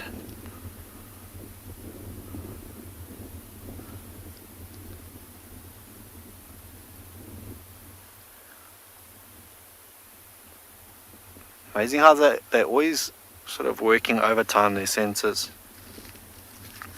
Constantly looking out, listening out and smelling. They've got their backs to the wind.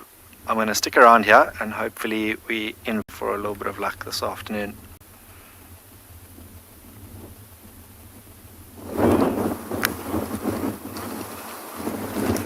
It's lovely herd of elephants just coming out of the riverbed now.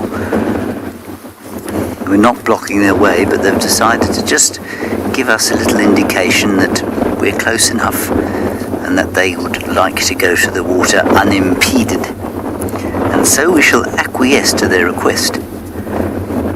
We shall be relatively quiet as they lumber past us. Hi guys. It's a tremendous honour to meet you all and have you so close to us. Thank you for allowing us into your space. It's a youngish herd. The matriarch is not an old elephant. Relative youngster, I'd say probably, I wouldn't put her at more than 20. Maybe she's a little bit older. Wasn't that amazing? That was so cool. Let's just slowly move back. And you can see, I'll just show you, the one at the back is a young female. And she's taken on the role of a mentor. She's moved to the back of the herd. She's the one who's taking responsibility for any potential attack from behind, and so she turned to face us. Normally an elephant of that age, you wouldn't expect to be taking on that kind of responsibility. Scat, you said something about elephants, and I'm afraid my small brain has forgotten what it was.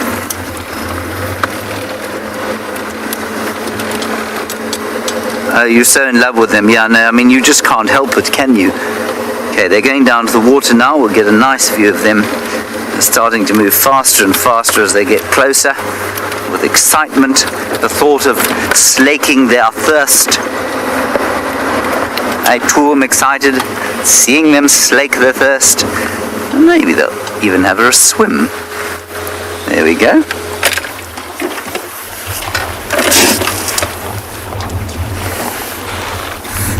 Lovely, perfect. Setting sun in their faces.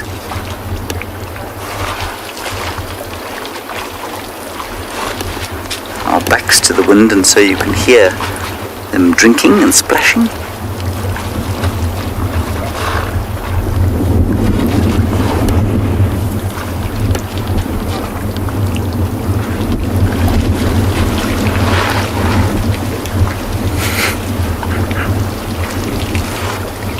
I'm just having a little giggle at a big or a young elephant bull who's obviously got left behind and then got nervous because he saw us, but now he's making his way down to have a drink as well.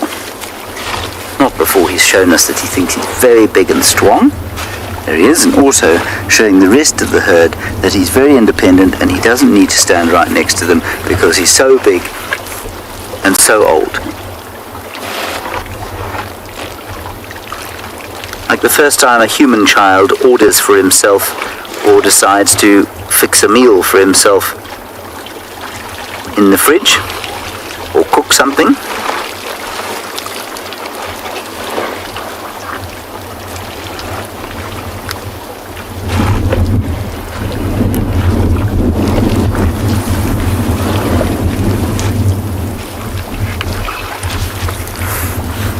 It's a relatively short drink, it would seem.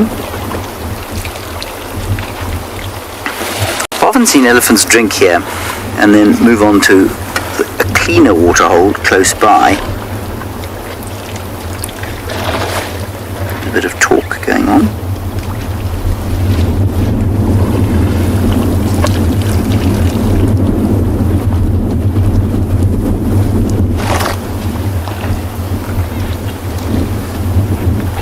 I think they should have a swim.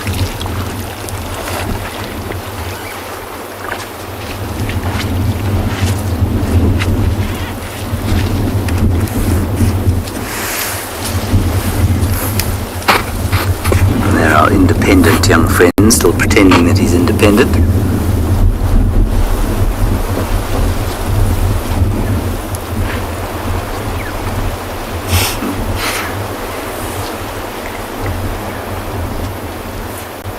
But not wanting to be too far behind the herd. Yeah, Now, Jenna, they often have quick drinks like that, you know. And then sometimes there'll be some swimming and sometimes they'll go back to drinking. I'm just going to move a little bit forward so that we're not staring into the reflection of the sun, which is going to blind me and quite possibly BK as well.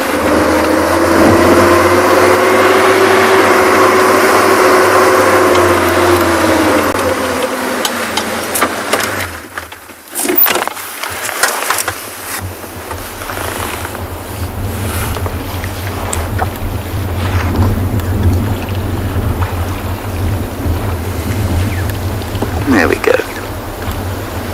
Bit more of a drink. Spray.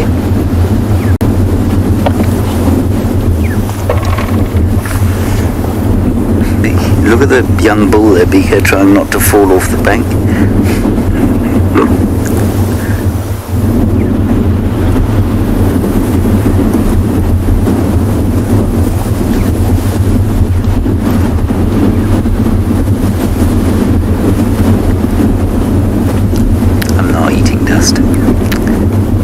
And off they go.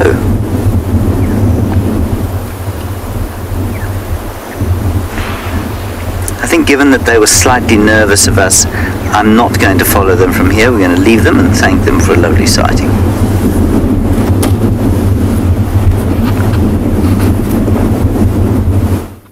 Hey fam. Welcome back to andBeyond Phinda, everyone, where it looks like these two brothers have hunkered down for the afternoon for now. I think just having a bit of a break from this wind. I can barely hear myself think. I can only imagine how it is for them. You can see those ears tuned in as you listen in the grass in the background waving like it is. Still pumping from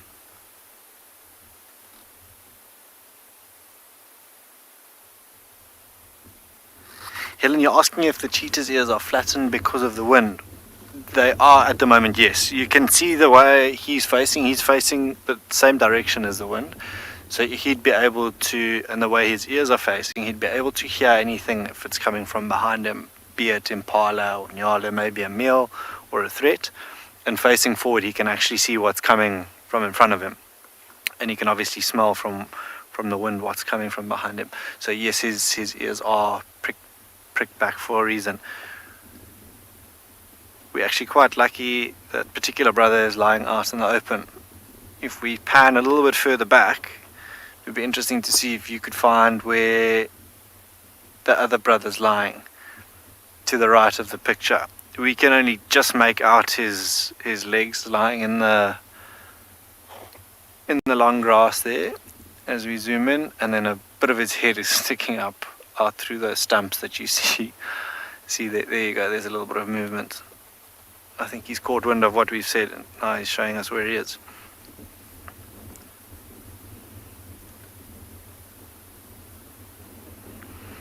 Lovely.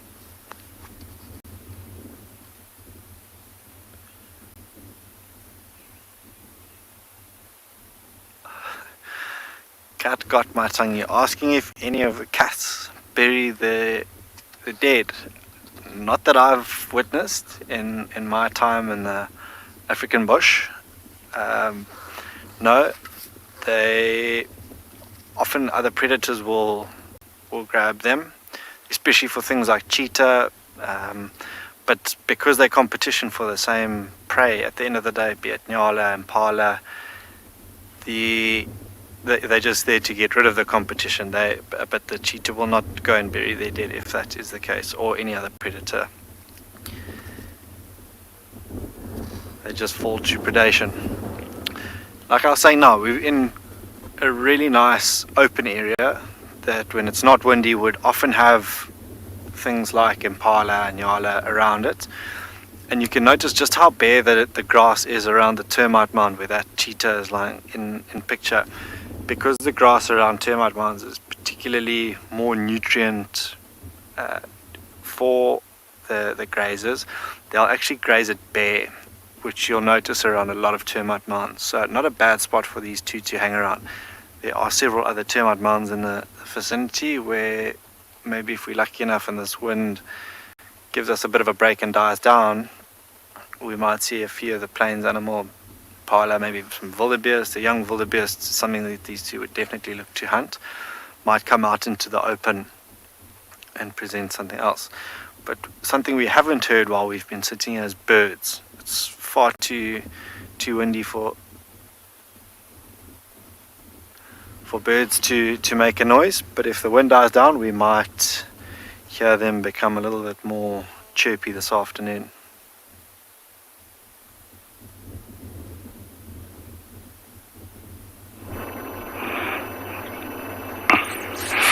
Welcome back to the Masai Mara, everyone.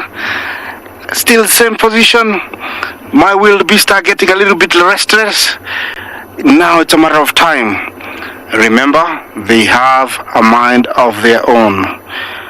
They might decide to come to the river or leave. At the moment, looks like they're heading out. Still, it doesn't mean that they'll head out completely. Sometimes they walk 20 meters and then decide, wait a minute, we were supposed to cross, so let's go back and cross.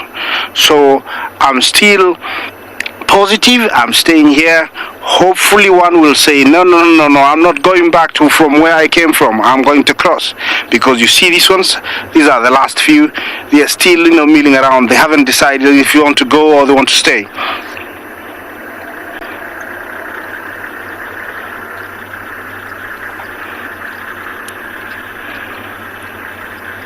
Mark Check, thank you for your question. Crocodiles prefer fresh meat. They will hunt, they will stalk, they are very, very good, at waiting game and kill and eat. But if forced, they will eat carcasses, of dead hippos, animals that have drowned. But this time of the year, it's time of plenty, and I think they've been looking forward to eating fresh stuff, so they're only eating the ones that they have killed. But they do scavenge, they do eat carrion, they do eat dead animals. Yes, like those guys you see there, trying to thermoregulate by opening their mouths.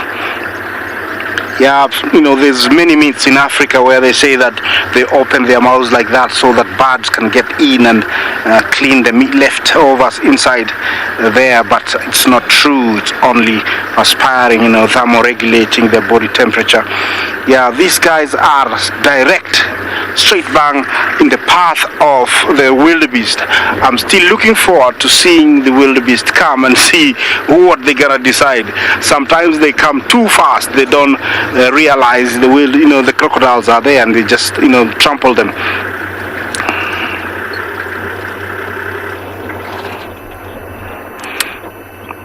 Mohammed, thank you for your question. The migration is heading north, but while migrating north, wildebeest move in all direction, east, west, north, south.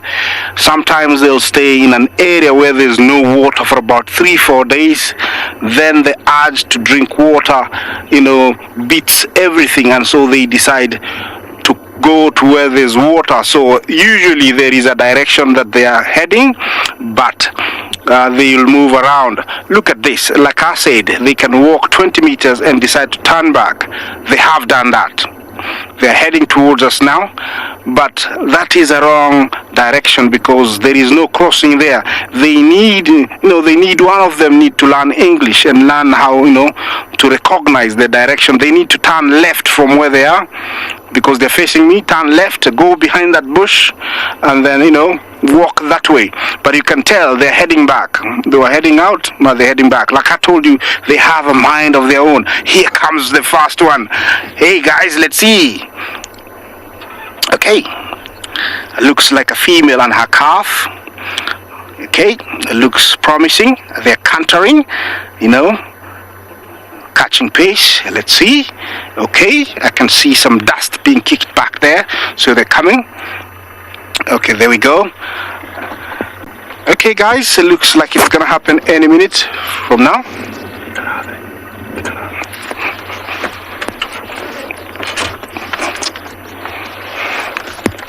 Okay guys, they're coming. It looks like a nice herd. This could be your first crossing. Keep fingers crossed. I'm not guaranteeing, but it looks very, very positive. Okay, any moment they're gonna turn up into the river now. Big James, is on camera and he's gonna show you, he's gonna scan, towards the river and see if they're gonna come out. Yes, any minute now, the first one is gonna come out there. We're gonna try and cut out the 4x4. He's gonna come out there any minute now. Remember, this river is the Mara River, and we are on the Mara Triangle in the beautiful Masai Mara. Talk to us, engage us on hashtag Earth, WildEarth, engage us on WildEarth, hashtag WildEarth. Sorry, I was listening at something. Any minute they can come out there. Looks like they stopped somewhere there, but you can tell from the back it's even a bigger herd. Guys, look at this. Well, I'm looking forward to this, guys. Oh, here they come. Here they come. Here they come. Okay, guys, that's the first guy. Looks like he's a unicorn. Oh, he's been overtaken by another one. Okay, here we go. Okay, they've ignored the crocodiles, like I said earlier, and here we go. This is what we've been waiting for, and that is the leader. He has decided that he's going to be the first one, or maybe he's not. This is the climax of, seeing the wildebeest. He's seeing them cross the Mara River. Now they're, filling their tummies with a bit of water before going, but you can tell, they're getting deeper and deeper. There we go. Looks like, we have it now. Excellent. I'm gonna leave you for about a minute to enjoy. Remember to engage me, hashtag WildEarth, questions, comments. Yeah, please enjoy. 1 minute.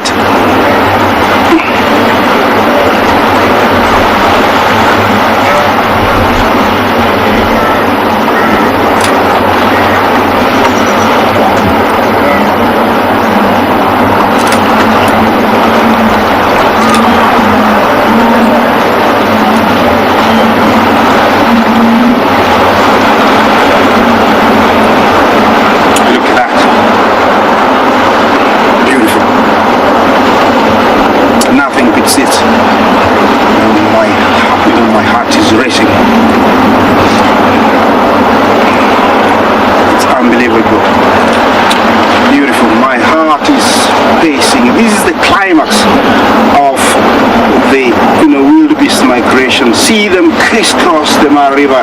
Oh, those one got spooked there. Everybody, is still very careful. Every now and then one will get taken. One has to sacrifice its life for the rest to survive. This is a very primitive crossing, or not one of the good ones, because it's very rocky. Joy, thank you for your question. You asked, where are the crocodiles? Here comes one. We're gonna follow it and see. Look at that monster. This is about maybe 20 feet. Easy. And you see how he's propelling his tail fast to try and get to, to the last bits before they cross. We're gonna follow him and see. Don't forget to look at, how they're crossing over there in the rocky parts. This is where they break their legs. Some of them, get so tired they get trampled. Okay, let's see the crocodile. He's there, he's heading. Is he gonna get one? Joy, I hope you're looking at the crocodile. You asked for one, and there it is. Well, unfortunately one will have to die. And there we go. Not yet. No good grip. Yeah. I don't know what's going on there. Yeah, he's still there, the croc, you see him? He's grabbed one. Not yet. Yeah. Is he gonna get one?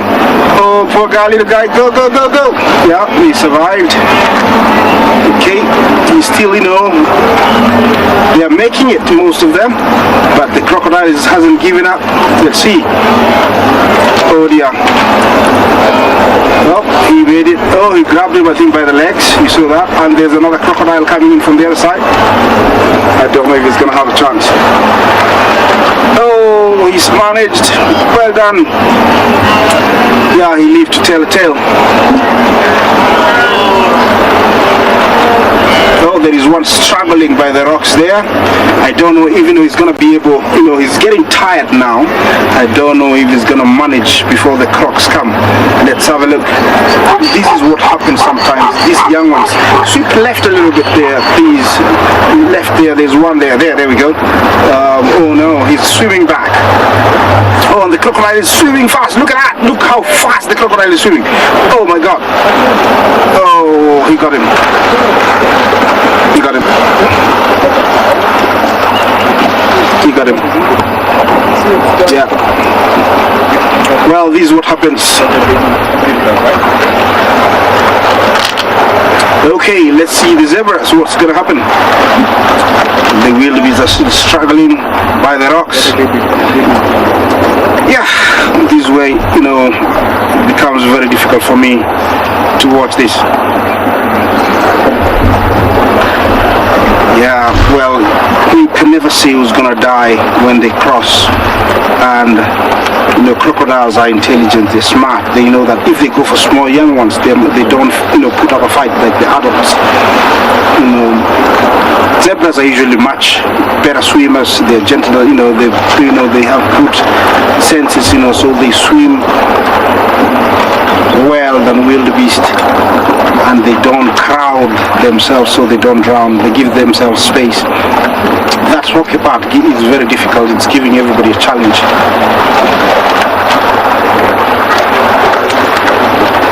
Yeah, I know everybody's holding your breath for everybody to survive. You might think I want them to die, but nature is amazing, and has to keep balanced. The crocodiles have to eat also. Okay, we're gonna go back to the river and see what's happening. I don't know if there's any more. Okay, and that as quickly as it started, it has ended. Some of the crocodiles are not bothered. They've been eating well. You can tell it's like they were being entertained.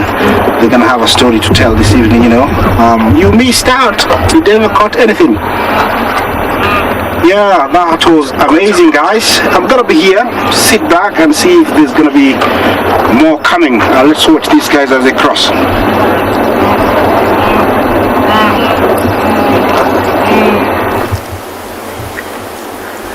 What an unbelievable sighting you've been having there. I'm very jealous, but I've now got a leopard only 3 meters from me, and so I'm not as jealous as I might have been.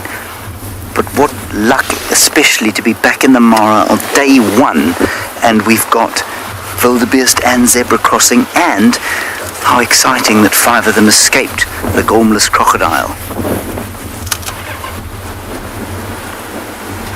Here, Tsalamba, moving along the banks of the riverbed, trying to find something to hunt. Or she's trying to find a male. Now yesterday, we had her on the dam cam with Mowati the male leopard. Now, that could be just coincidence. It could be that she's mating. It could be, therefore, that she's looking for him. This, to me, looks like hunting behavior, though.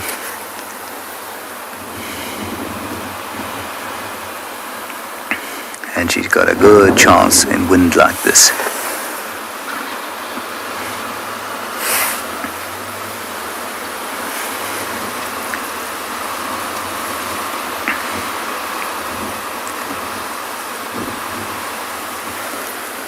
And many of you still catching your breath from the crossing. Of course you are. Why wouldn't you? It is nature's, in my opinion, greatest spectacle. Followed closely by a leopard on the hunt. We'll take what we can get. Oh, beautiful. The colours of this time of the year mixed with the leopard's coat. There you go, BK.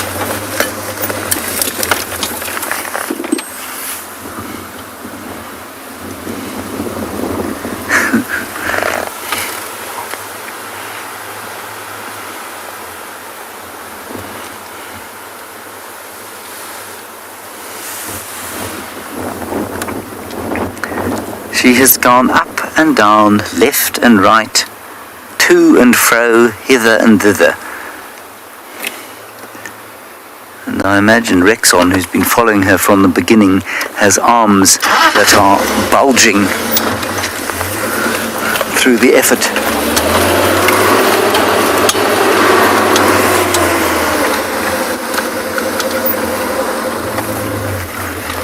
No, Stitch Cat, I don't think she's pregnant. I could be wrong, but I don't see any evidence to suggest to me that that cat there is carrying young cubs in her belly. There's no sagging whatsoever.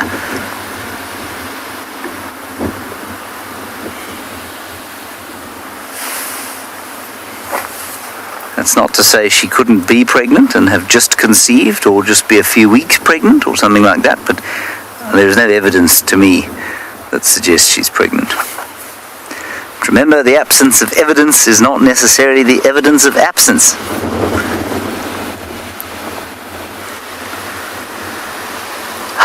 Magnificent. I'll just drive through this bush here.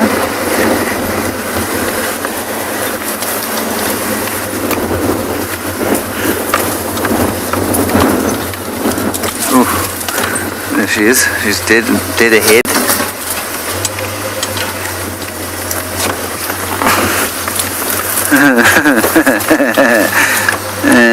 Okay.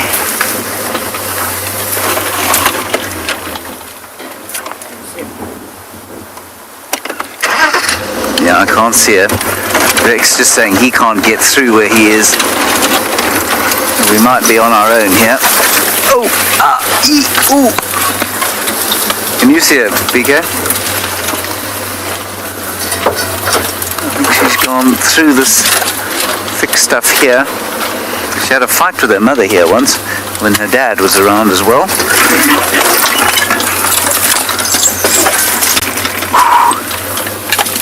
There she is. She's moving there.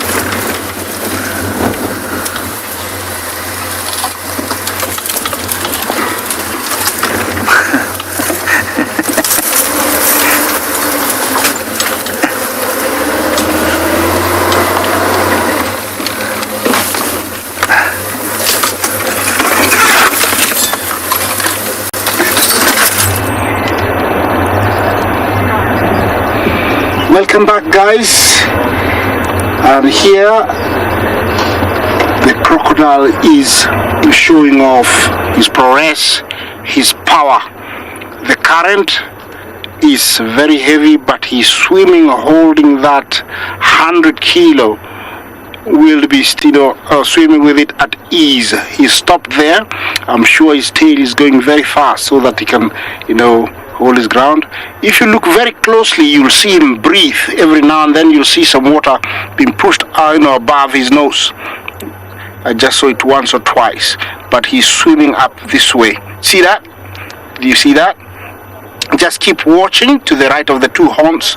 You'll see him, push up, some water. He's breathing. It's very hard for him, I'm sure. I don't know what his mission. See how long he is. He's a good maybe 20-footer. He's gone under just like a submarine. Remember, this is the famous Nile crocodile.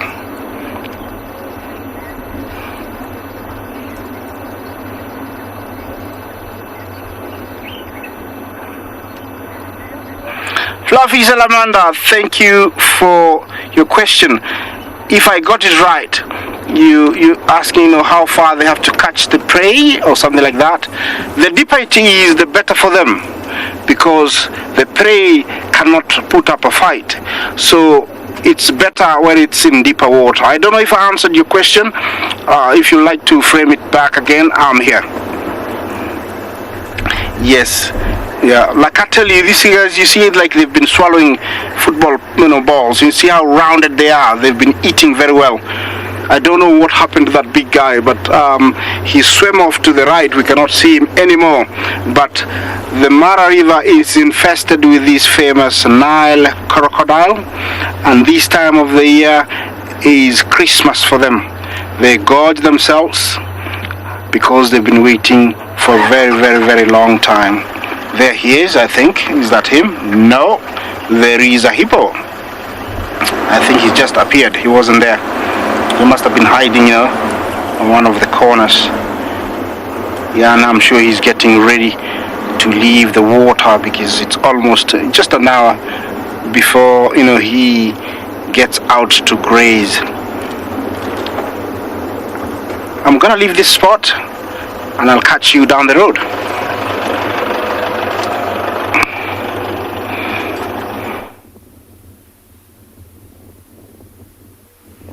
Welcome back to andBeyond, Phinda everybody, where these two male cheetah have started to show a couple of signs of them getting active. You'll see the one who's sitting up at the moment, he was grooming himself a little bit earlier. Could also just mean he's going to reshuffle and find himself in a little bit more of a comfortable patch.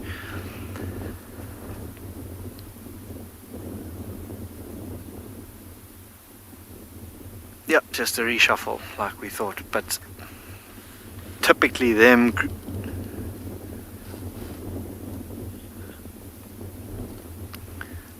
Kenneth, you're asking if cheetahs meow like house cats. They don't meow, so to speak, but they do purr. Youngsters will purr to their mothers, and they will purr to each other, I've heard. And then these males, if they are out hunting and they manage to separate themselves in a hunt, they've actually got quite a high-pitched whistle that they use to contact one another. So not quite a meow, but yeah, a purr, and then quite a high-pitched whistle that they use to call one another if they do find each other separated. And still see how vigilant they are and how wary they are of everything in this wind this afternoon. It hasn't sort of given up on them. But have a look how elegantly it's lying. If we take it's just tucked its paw away, but it had crossed its paws over one another in the front there. But as soon as I set it, move his law, he changes it. Oh, and now he's gone and put his chin flat on the ground now. He's really found a comfortable spot. His brother at the back, also in and out of consciousness. You can see those eyes starting to close. And I think they're just enjoying the view with the sun slowly but surely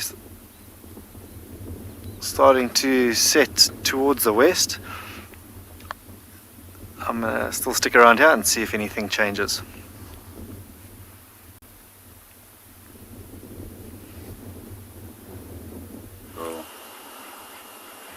Shh, everyone.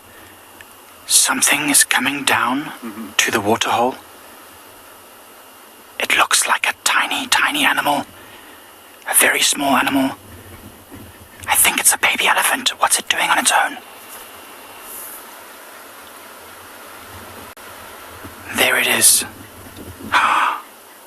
It's so small. Of course, as you can see, it's not a real elephant. This is the soapstone carving that I was challenged to make. And as you can see, it hasn't turned out half bad. Elizabeth, I hope you're watching. There's my little soapstone elephant. A little bit rustic. It's made just using a Leatherman. Oh, you are watching, Elizabeth. I'm so glad. There you go. There's your elephant. So it's my soapstone carving, just made with a Leatherman and a file and a little few bits of stones and rocks. As you can see, he's a stumpy elephant, but with a wonky trunk and had no eyes yet. But it's pretty cool. I think it's amazing what you can do with a little piece of soapstone. So I would encourage everyone to try it. Don't take soapstone from us, though. We need our soapstone. I've got to make lots more carvings. Hopefully they're all going to be as good, if not better, than this cute little Ellie. My next challenge is to make one of each of the big five and see how I can go. Hopefully it's going to work out very, very well. But we are just waiting at this waterhole. It's a nice hot day, so we're hoping to see if... Thanks, Kirsty. Everyone, you like it? I'm glad. So then you can challenge me. I'll try and see if I can make more interesting artifacts.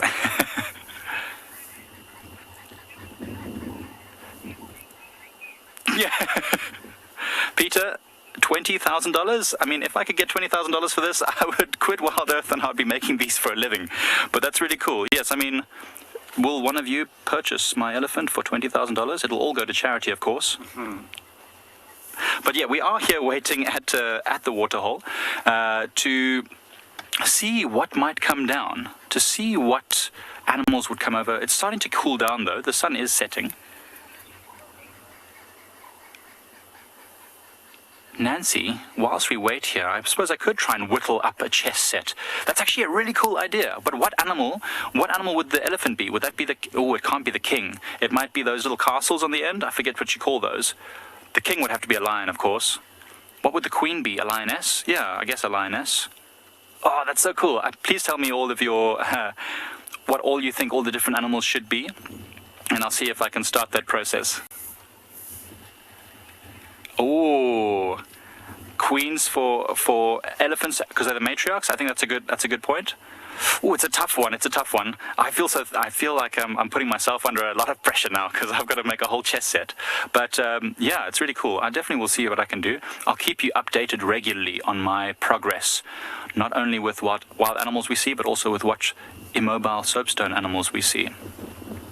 It wasn't that difficult. It might be a new trend that I start, soapstone carving. The soapstone birds of Great Zimbabwe. I grew up in Zimbabwe, and they were always something that I really thought were really cool.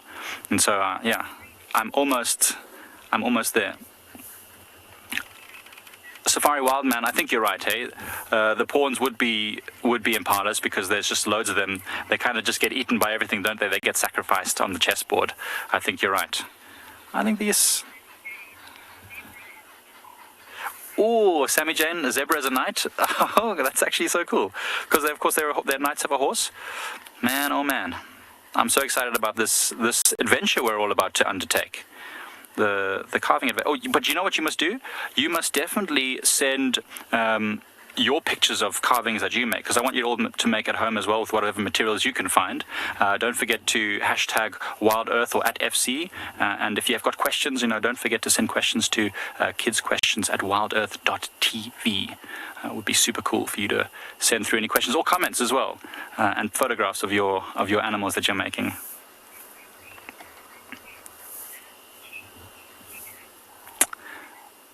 Simon, I'll check it out. Animal chess from Asia.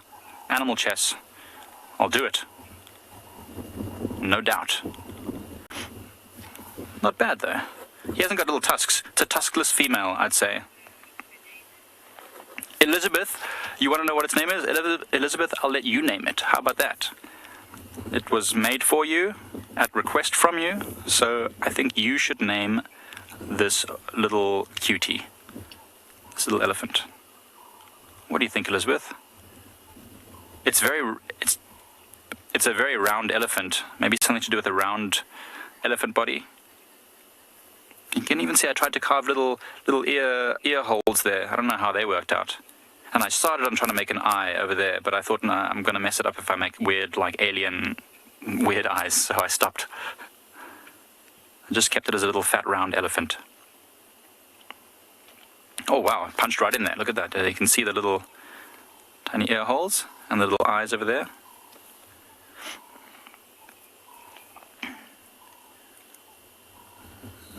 I think I got the proportions pretty much right for Kumo, actually. Except for the tusks, of course. Or Izzlwini, the massive elephant bull. We were actually looking for him. He was seen on the property not long ago, so we're hoping that he'll come back sometime soon.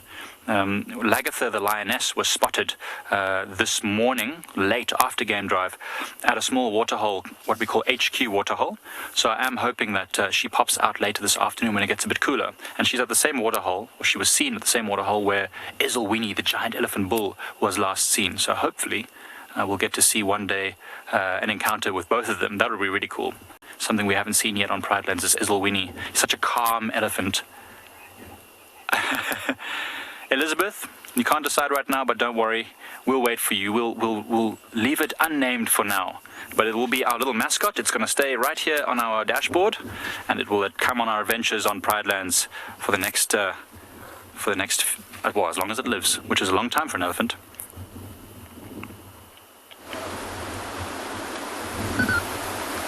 I am just having the coolest day. Look what we have here in this jackalberry. I've been looking for it for about an hour now.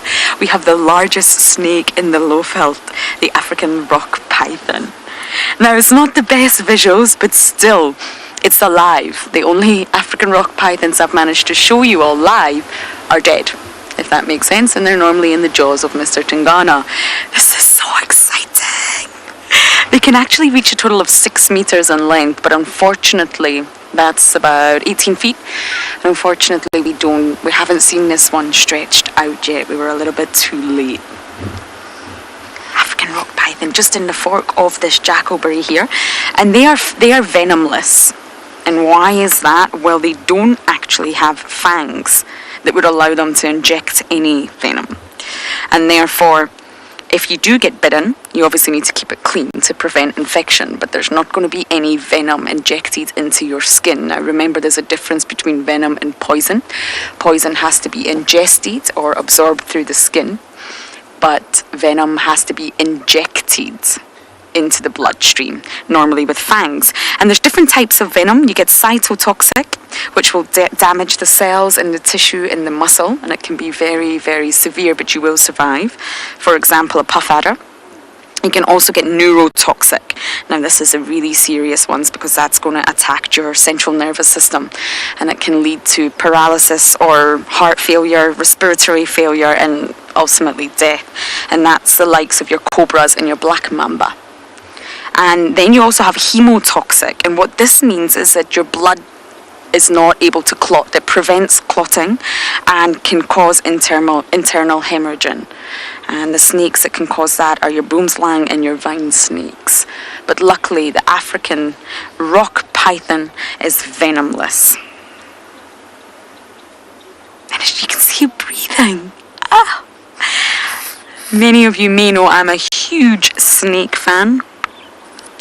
I really, really love them, and we have been up and down this riverbed. Theo drove, I was looking on foot, and it took us a long time to find it, but what I'm thinking is tomorrow it will most likely still be in this tree, and it would be really exciting to see it start getting active, maybe even hunt, because they're ambush predator. They rely on camouflage. I mean, look how camouflaged that really is. But they sometimes hunt during the night as well, but because it's winter, it's really cold during the night these days, so they may wait until either sunrise or sunset. But don't underestimate them. They can ambush really large species of prey, from antelope, duiker, steenbok, even primates. These snakes can take down vervet monkeys. If the vervet monkey climbs this jackalberry and is not aware that the snake is here, then it's in trouble. But they can still bite. They've got teeth. They've just not got the fangs that can release venom, that inject venom. But they have got teeth, and they actually have lots of teeth on both jaws. So they can really deliver nasty, nasty wounds to human and prey. But normally that's self-defense. I did not spot this snake, everyone. It was Rexon. I'm not going to pretend. Rexon called it in, and then Theo and I literally have driven the Mulwati to try and find it from his instructions, and I'm going to give the credit to you, Theo. Theo spotted it. And there's another vehicle here as well, because it's Aubrey. It's just such an exciting sighting. I know it's not moving, but it's really rare for us to see snakes out here. I've seen pythons, but they're normally in the jaws of death. And they kill not really, although they can give a very painful bite, they can latch on, they kill via constriction. Anna Marie, you're saying they have such a pretty pattern, I think. Yes, they do. Stunning, and it really blends in. Covered in scales. Scales also sort of act as armor to protect the animal, but they also help a snake not lose water.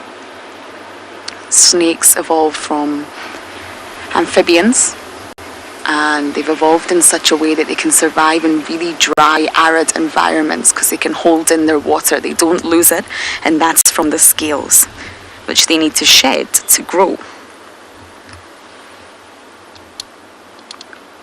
They're also said to love the water. They're not classified as a water snake. I used to swim with black and white sea snakes in Fiji, but they do really, really love water, so you can find them swimming in water. Dive monkey? Guide monkey? I hope I've got that right. You're asking how fast are they when they strike their prey. That's what I was getting to. So I don't actually know the speed, but they kill their prey via constriction. So what that means is they wrap their huge bodies, it's so muscular, they'll wrap it round and round and round their prey. Sorry, Aubrey's asking for instructions. 2 seconds. Aubrey, head about 50 meters. Oh, I don't think my radio is working. He's looking for the owls. But yes, so they'll wrap their body, they'll coil it around their prey and squeeze until the prey, well, completely suffocates and gets squashed, if you like, which is really not pleasant to think about. Suffocation. And then they consume it. And they're said to consume about 50 kilograms in one sitting. So they're just incredible. But as for the speed that they strike at, I'm really not sure, I'm afraid.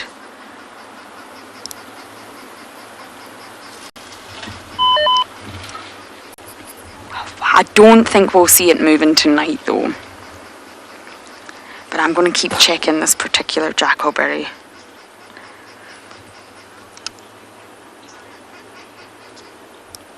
Sultan, I don't know if I can answer this because I've not seen the length, and normally the length will tell you how old the snake is and how much it will weigh.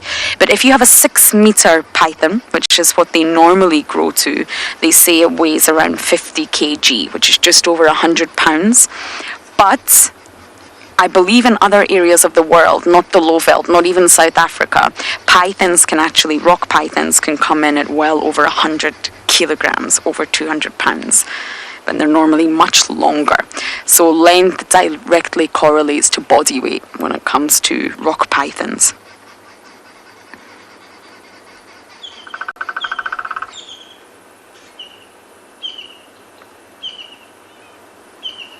I think there's a woodpecker here too. Oh wow, the Mulmati is delivering today. We're going to let this beauty sleep and see what else we can find.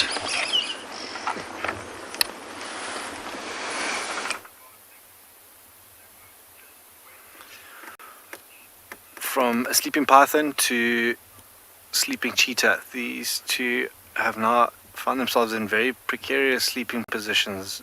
This brother that you see with the collar on, have a look at how he tucks his head right down. It almost looks like a rush of blood to the head as he lies downhill like that. But both of them every now and again will pop their heads up, have a bit of a scan around, and then put them down again. The last of the sun is shining over the mountains to our western side. You might be able to see that last little bit of light in front of us now as it sets. That these cheetah are also, well, I say also, they're not really interested in the sun setting. It's providing quite a beautiful picture for us, but they're more intent on a little bit more sleep this afternoon. And I think with them having thoroughly scanned the surrounds to make sure the coast is clear, this is where we'll find them tomorrow morning. But a fantastic sunrise this evening. We're actually very spoiled to have those two brothers on our left and that sun setting in front of us out in the open plains of andBeyond Phinda.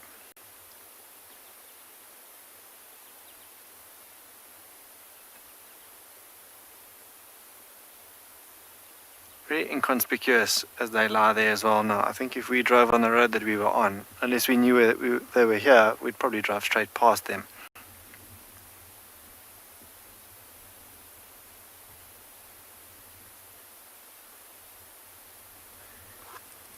Sea control, that it emits both a VHF and it's got a satellite tag, that collar that you see around that cheetah there. And as far as I know, the satellite provides a little bit longer battery life than the VHF, which needs replacing, but that cheetah won't have that collar on for very long. It's got that collar because it's just recently been introduced to this reserve for genetic diversity. So as soon as they've settled into their home here on andBeyond Phinda, that collar will then come off. So it lasts just long enough for him to sort of be monitored in the initial first 3 weeks or so, and then it will come off. But they seem to have settled in really nicely here. They've got enough confidence to go around and start establishing a territory of their own now, which is great news because they will be the dominant coalition of cheetah down here in the southern parts of this reserve. So, and just judging by the way they've made themselves right at home there,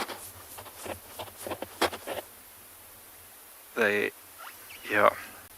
have definitely made themselves here at home.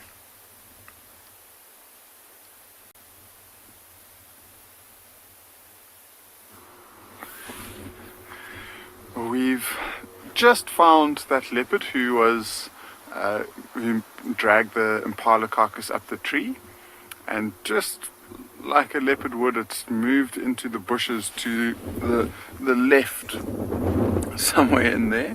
I was hoping that it was going to continue on. So we are parked at the tree and he's off to the right of us. So I was hoping it was going to continue on left and go up the tree.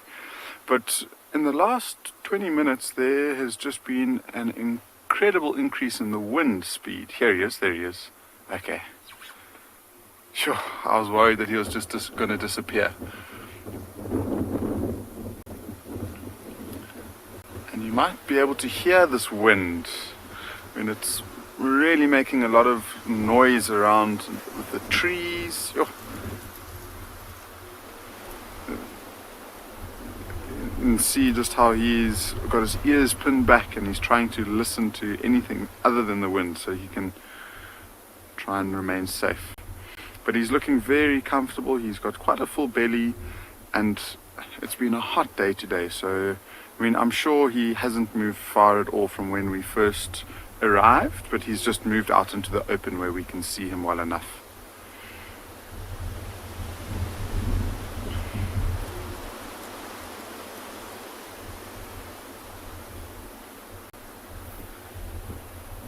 It's really cool, and you can just see that slight bulge in his belly, and he's breathing quite heavily.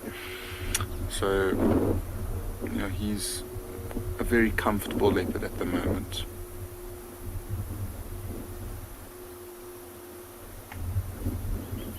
And Nancy, I guess his eyes, maybe a little bit unusual. It was quite interesting to see him and his brother growing up, because he had the quite pale golden eyes, and his brother had, for me, slightly more unusual eyes. They were more like a chocolatey brown color. But this one, I think also, I've been watching him for the last 2.5 years, so I've gotten used to what he looks like, and so that might not seem as unusual to me.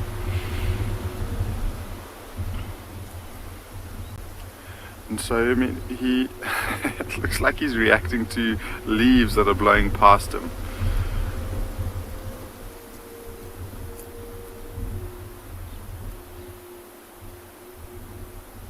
But it's nice to see that he's looking slightly more active, and it might be a long time before he returns to the carcass, just because he's still looking very nice and full.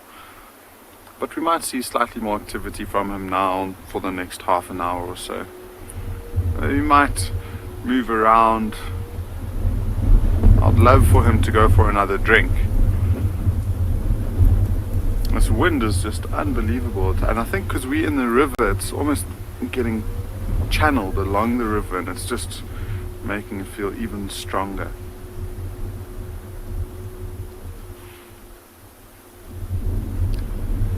So HB, that pant is probably for two reasons. I think primarily because today's been so hot, he has felt it. With such a thick coat of hair like that, he would really feel hot under conditions like we've experienced, and so that panting is just to cool himself down. And probably, with such a full stomach, I'm sure that also has got something to do with his panting. He might not be able to take a proper intake of of air and fill his lungs up as he would on a normal stomach. So that panting is just to try and cool himself down. And if you do it yourself, I mean, if you put moisture on your tongue and you just keep a little bit of saliva on your tongue and you breathe in quickly, you can actually feel your temperature around your mouth change quite considerably if you keep doing it continuously like this leopard does. And so that's how he tries to drop and regulate his body temperature. You know, it's probably something that you won't have to worry about until 10 o'clock tomorrow morning with this wind.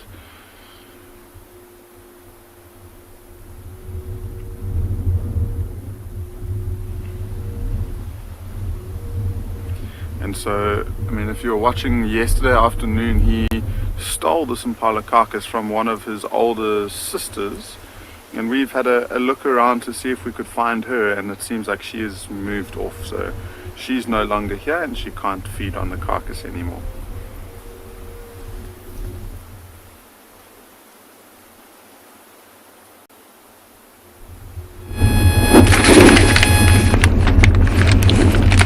Hello, Bo, welcome back. Something different. Yes.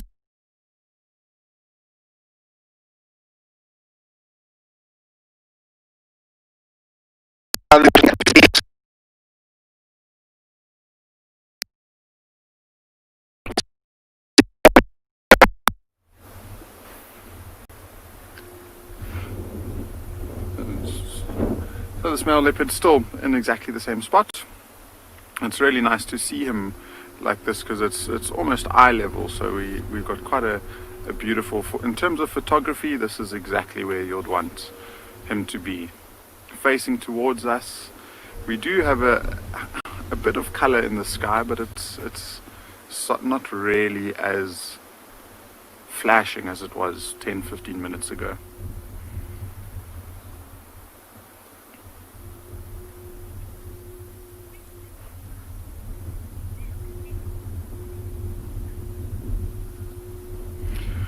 So, Bukal, that's a good question. Theoretically, I'd say that he would be capable, but I don't know if he's fully matured yet. I don't know if he is, interested in taking over territory and going after females. And the reason being is that he's still a very young male. He is in the territory of his father, who is almost twice the size of him. And if he starts acting and showing that threatening behavior more and more regularly, his father is not going to tolerate him, and he'll be very aggressive towards him to drive him away. So you would think that he'll try and go about his day not drawing as much attention to himself as he possibly can. And, a female leopard, if she sees him, a young male, more than likely will be very aggressive towards him because she'll think that she stands a chance of defending her cubs.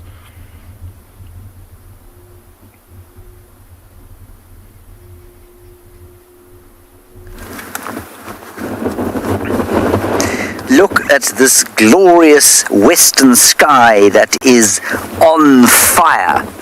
And it is on fire on account of the fact that a massive gale is howling out of the southeast and has thrown up 7 billion kilotons of dust into this atmosphere, and that has turned the western horizon fire red with the setting sun. There was a lot of hyperbole in that, but I do think that the colors of the horizon warranted it. I'm sure you'll agree.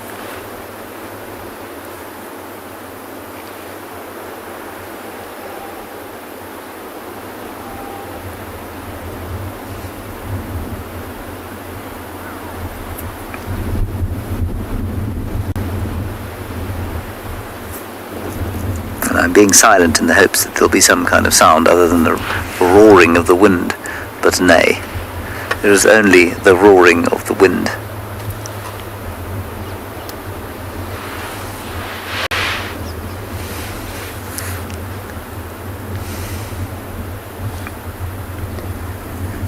did was we went along the southern boundary in the hopes that those hounds might come back across this way. We'll do another pass there and see if we get lucky. And what BK is now going to challenge himself with is a batelier in flight in the biggest gale the Lowveld has experienced since the Triassic. It's a challenge I wouldn't have set myself, but he's doing an admirable job. Just look how difficult it is for that bird to maintain balance in the face of such wind. It's making hundreds of minor adjustments all the time, and if you watch them carefully, they often nearly go over and then manage to right themselves. It's amazing.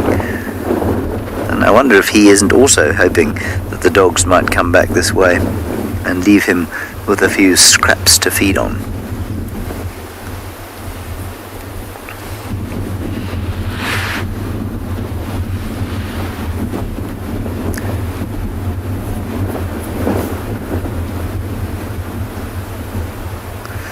Yes, Puma, it is. The wind is definitely blocking your telepathic question, although I think what you were asking, if I'm not correct, is the faithful blacksmith lapwing pair here at the world's most unproductive waterhole? And the answer is yes.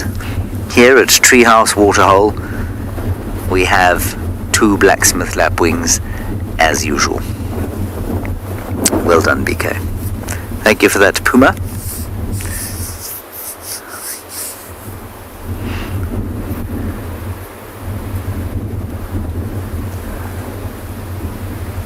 I don't know if this water just tastes bad or what the story is, but very seldom do you ever see anything drinking here. Everyone is congratulating you, BK. I think with some reason. I think that was a very difficult achievement. This one's a bit easier, eh? Yeah.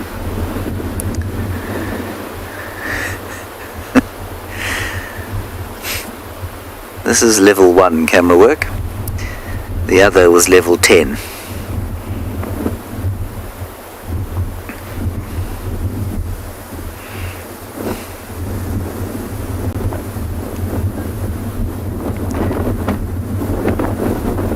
They're such wonderful little birds, these, and they've got apparently such a terrible survival rate as chicks, and yet they are at every single waterhole, always providing us with some sort of entertainment.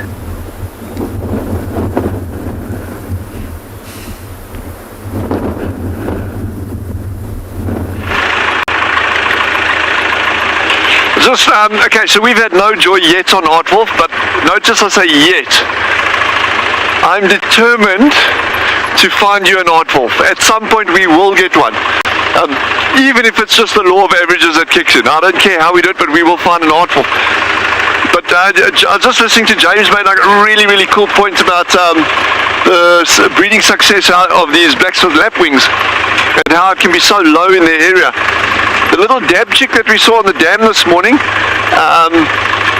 that those of you who are with us this morning, it's this tiny little water bird called the little grebe, sometimes known as a dab chick. The breeding success of those birds is crazily low. In one study, out of 4 nesting attempts with chicks, none of them survived.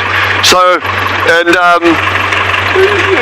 even if they're getting 1 or 2 chicks out of 4, 5, 6 attempts, that's a lot for that species. So the variability out here is huge. But why I find that so unusual though is it's actually more related not so much to predation, it's actually water levels that can fluctuate. A lot of those birds actually anchor their nest. They nest in water, but they anchor their nest to vegetation. And like that little bird rocked up in the middle of nowhere in such a dry time, they can actually go to any water body and start breeding. The problem is if they do that and that water level drops and the nest becomes exposed to a land bridge, then predation kicks in. So it's predation, but because of another factor. But typically what you see is, and that's coming back to the shell ducks, is a species that produces a lot of youngsters at once Those shell ducks can have 15, 16 things in one clutch. That is amazing. Now, you would normally think, okay, why is that?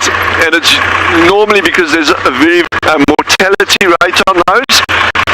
Compare it to something like a honey badger.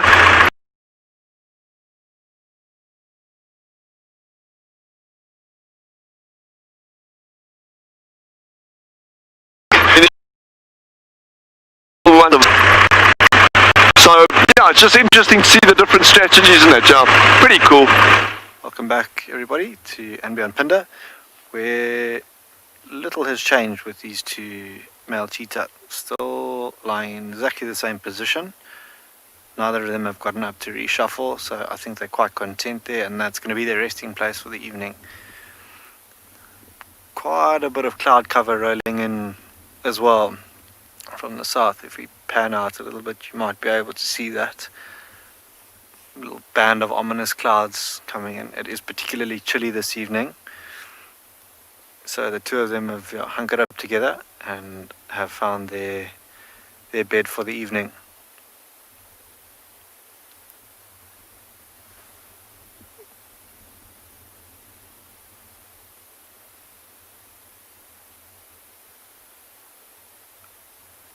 Stuck in bed, you're asking if these brothers will always stick together. Yes, they will always stick together. For cheetah, safety and numbers is a big thing. I'm not sure, maybe Isaac one of these days can show us that coalition of 5 male cheetah in the Masai Mara at some stage. But yeah, the more cheetah, the better for them. So these two will stick together, the better chance of catching things when they hunt, better sort of survival rates of holding a territory and reproducing down the line as well with female cheetah. So they will always stick together, these two. And I'm sure if you tune into the program, you'll probably see them together for the most part if they are found. But again, heads back down, every so often lift them to make sure the coast is clear. I'm probably going to leave these two cheetah be for the evening, as we don't follow them in the darkness, and see if there's anything else that we can find tonight.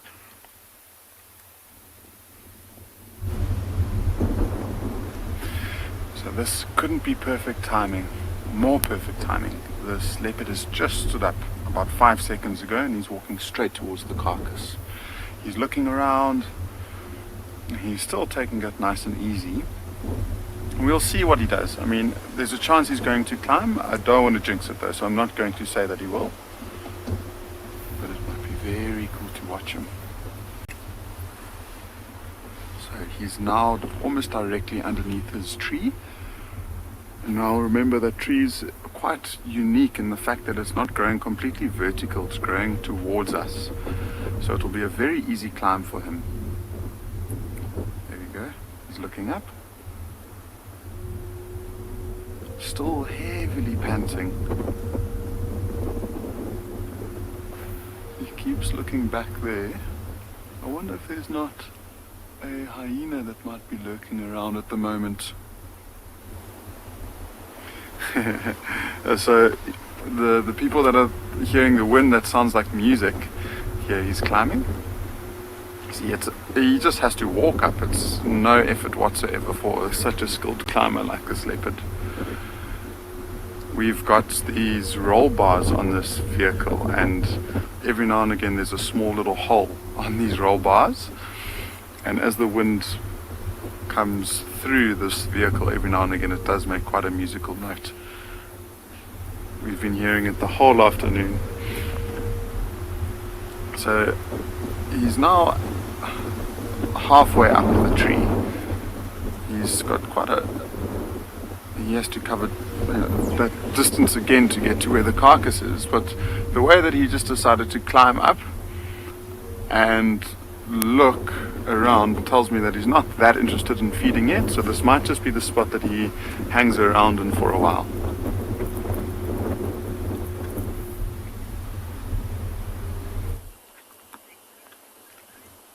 we made it. We just wanted to show you the last of the dying, setting copper sun as it just dips below that low-felt horizon. And there it goes. Goodbye. The sun dips down for another day, and we see what the evening brings for us. Of course, we know a whole bunch of different animals come out in the evening. I can't wait to see what's going to come out for us. I know we don't have too much longer, but we're going to keep going and see as we drive around. We're on a little bit of a hillside here where Pixie Pan female, that leopard with the 2 cubs, was sort of seen tracks and signs around here somewhere. So we're just going to bumble around and see what we can find. Hopefully, we come right. But it was cool to just catch that last sunset. Seb and I were racing around to try and find a nice open spot. So we just about found one. It was worth it, wasn't it? Yeah, I think so. It was worth it, even if we just caught the last of it. Very much worth having a look at it. Always good to stop to watch the sunrises and sunsets in the bush. It's a nice way just to reset yourself after usually, quite a frantic day. I mean, sometimes on safari it's very relaxing, but sometimes it can be quite busy. But anyway, we'll see what else we can find.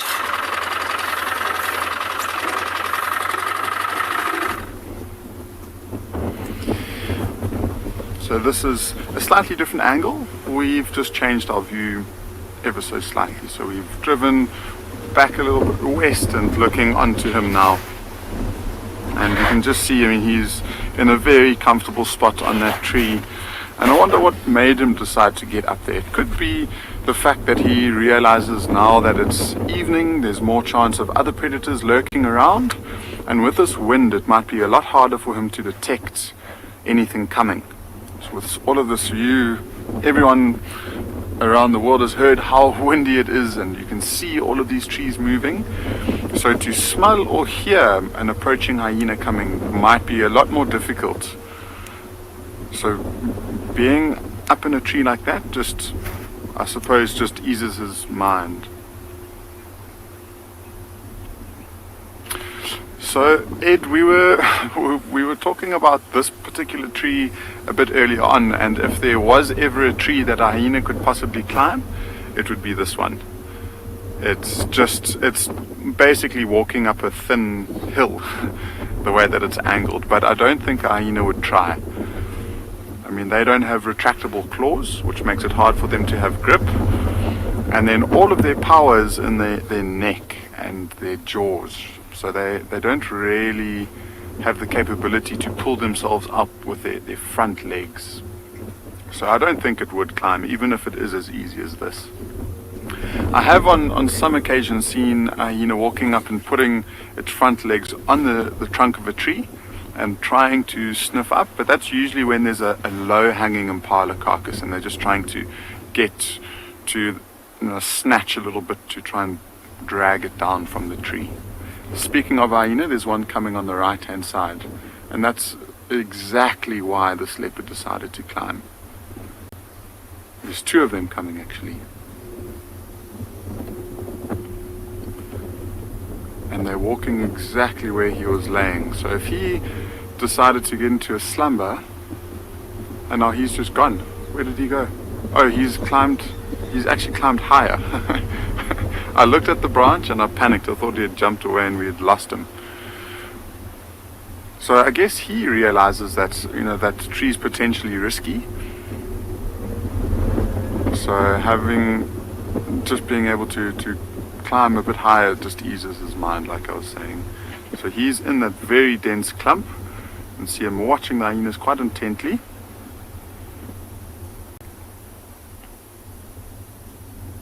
Those hyenas, the way that they walked straight here, they must have already known that the carcass was here, and they probably just came to investigate to see if there were any scraps that might have fallen down on the ground.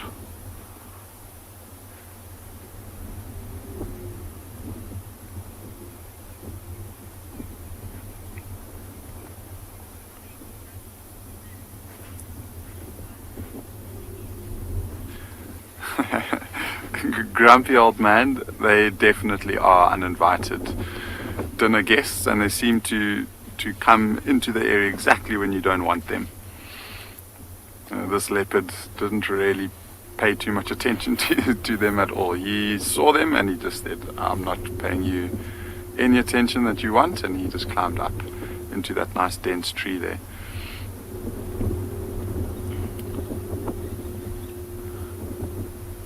I think I also wouldn't enjoy hyena gate crashing my dinner party. See, this is just so cool to watch, and this is just looking at their behavior, the way that they move around makes them so fascinating to watch.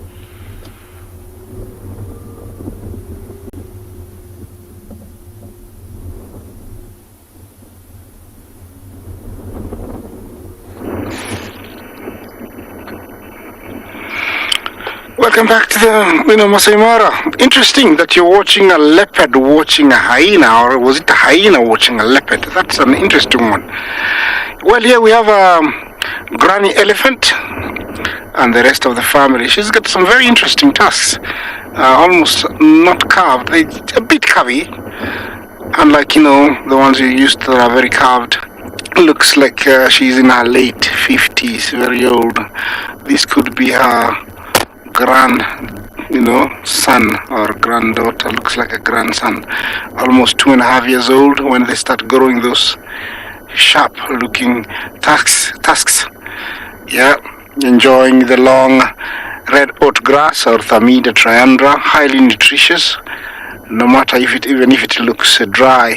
Here it looks like this looks like a female. You always can tell by that like angular forehead. Could be the daughter of the granny, because the tusks almost resemble, or they might look like they're going to be the same, like outwards and straight, carved just a little bit. It's quite strange that we've been seeing less hard elephants. Before I saw a male and a female, and now it's just a female and looks like two of her offsprings. Quite unusual, to see just 3 of them. In the direction, they're heading towards my direction, and behind me there's a watering hole. I think they're going to enjoy some water, really,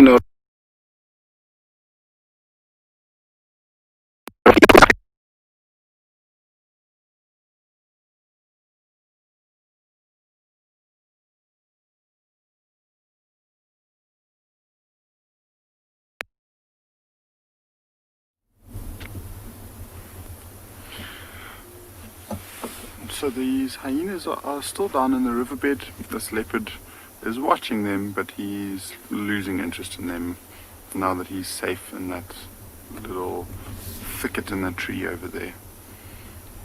So we got joined by one of the hyenas who came to investigate and was smelling around the vehicle.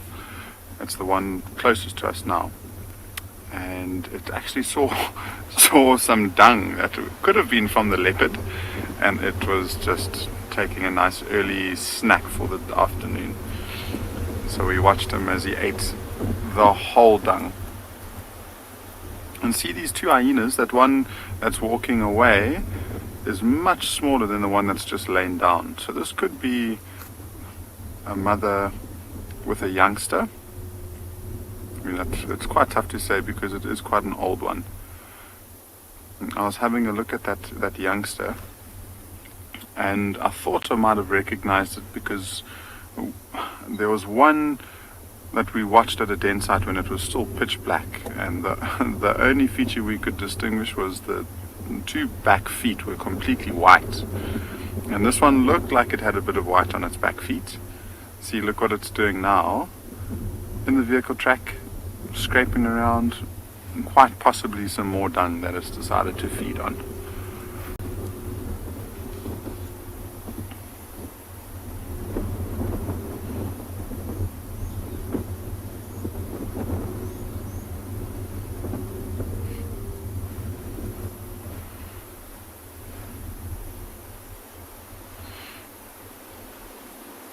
I wonder how these predators feel when they experience conditions like this. They must understand that this is an opportunity that means that they've got a very good chance of pulling off a successful hunt. And so if it's not hyenas that are active, you would have to imagine that leopards and lions would take full advantage of these conditions. As a result, you can just see how all of the general game species will become incredibly nervous. So they all form these very tight-knit circles. They will sometimes either go and lie out in as big an open plain as they possibly can, or they'll try and find areas where they're sheltered from the wind, so they can use their hearing and their sense of smell to some sort of effect.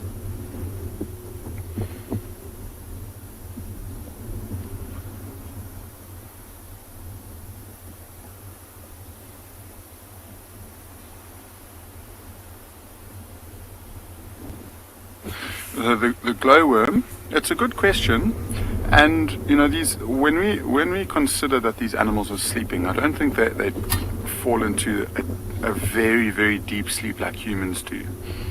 You know, I think they realize that if they do, they put themselves at risk. And so when we consider them to be sleeping, they are still alert to a certain extent. And so they'll use their hearing mostly, I guess, when they've got their eyes closed, and they're incredibly reactive. So if they hear a branch break, you know, from what looks like a completely passed out sleeping hyena or leopard, will shoot its head up in an instant and pinpoint where that noise is coming from to make sure it's not a threat towards it. You know, leopards have got it easy in that regard, I guess. If they're wanting to make sure that they're not feeling threatened at all, the best thing to do is to climb up a tree, and from there they can have as deep a sleep as they possibly can. You know, we were talking about it just earlier, how he was lying on the bank and then he decided to go up the tree. I don't know, we can actually go back to that hyena because it was digging, and now it's actually just sat down in the spot that it was digging.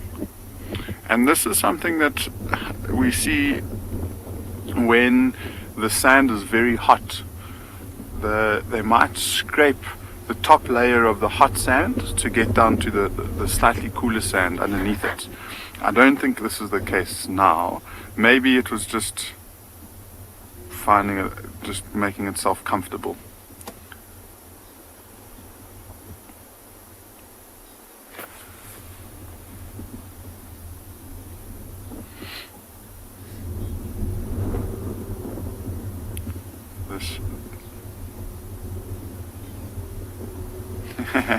Gary, yeah, maybe learning from the elephants. Digging in the riverbed for something to drink. As far as I know, it's just the elephants that will dig. But, I mean, a hyena like this will definitely go into a elephant hole if there's water there to have something to drink. And if it was trying to get water, it's got a lot to learn. We have on the highest point here, so it would have to dig an extra 2.5 meters or so to get to water. And this female's got remarkably big ears.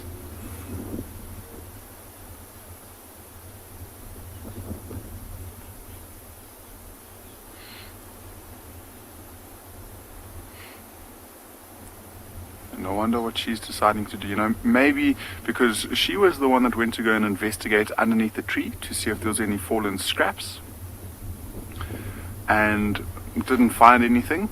She might have looked at that leopard's behavior. That leopard's not feeding, so the chances of the impala falling down are slim. And so I think she might be weighing up her options, whether or not it's worth her while waiting around here. She might be able to go and take advantage of these very windy conditions and maybe come back later when that leopard might be more active feeding around the carcass. And we have our answer. Exactly the opposite as to what I was thinking, like it always does. We've lost the second hyena. I think it's somewhere behind us, directly behind our vehicle. Yeah. It's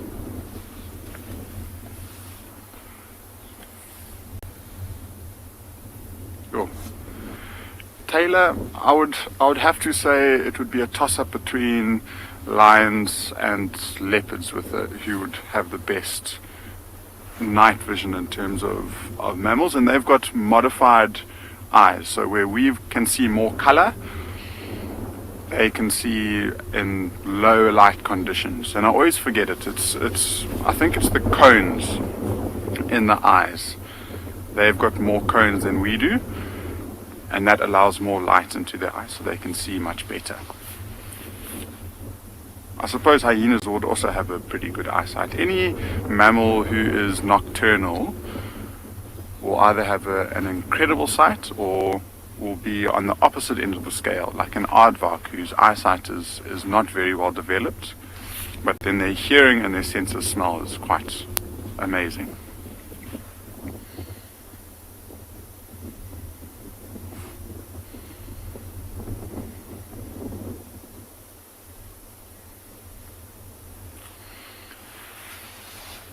It seems like that leopard isn't moving too much. We'll give it 5 more minutes before we decide to carry on with our drive to see if we can get a last minute special sighting.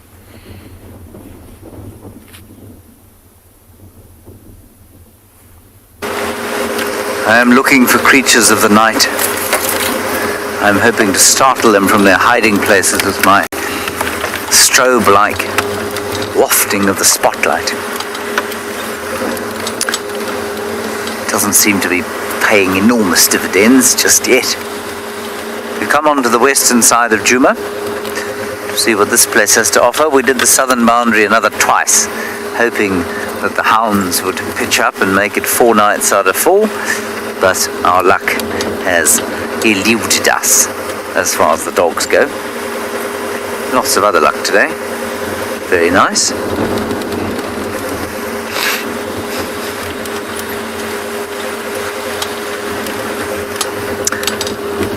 And I'll just quickly go up top here, and then you can look down to the west at the interesting colours born of this strange weather.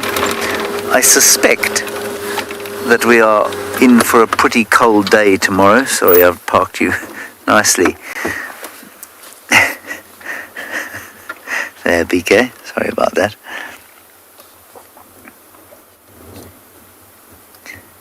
And that's just dust, smoke from 1 or 2 fires, and a typical end of winter atmosphere off to the west.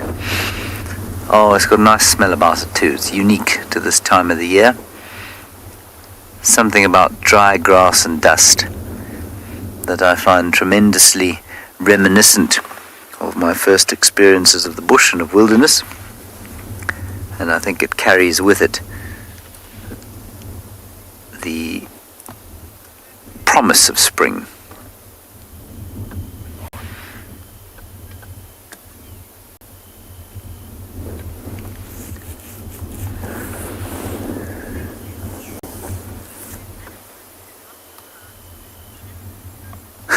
Ian, do I think that animals can multitask? Yeah. I mean, I'm sure they can to a certain extent, probably as much as I can.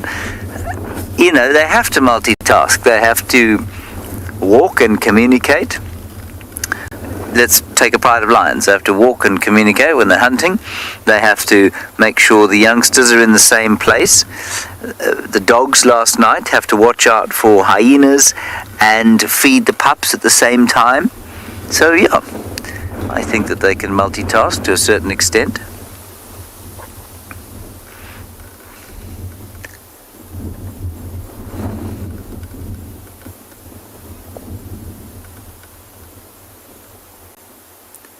It's an interesting thing trying to train your brain to do 2 different things at once.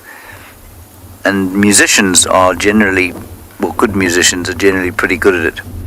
A drummer or a pianist is able to make their hands and feet move at totally different times from each other and in different rhythms. I think that for me is the ultimate multitasking, teaching your brain to do different things. And I think helicopter pilots also, don't helicopter pilots have to, not all helicopter pilots, military helicopter pilots have to be able to use their eyes independently, because I think they have some kind of display in front of one eye and then they have to watch where they're going with the other. But it is astounding what you can teach your brain to do. So the point of all that is that I suspect that the animals out here can multitask as far as they need to multitask, and there are probably some that you could teach to multitask a little bit more than they do naturally, but that they wouldn't necessarily have to do that out here in the wild. If that makes sense.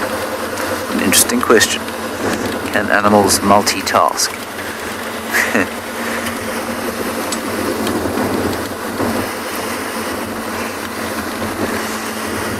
I think a lot of birds sing while they're foraging.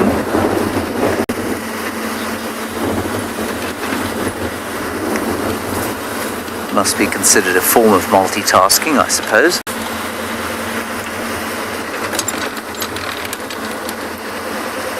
There we go. Darcian says elephants can walk, communicate and eat. They sure can. And who knows what else is going on in their minds as well.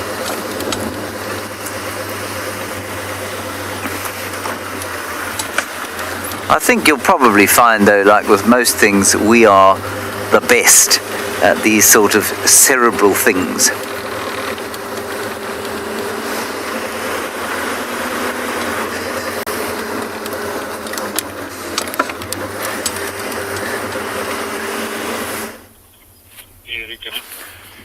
He's found a very comfortable spot in his tree and looks like he is just sleeping nice and peacefully now.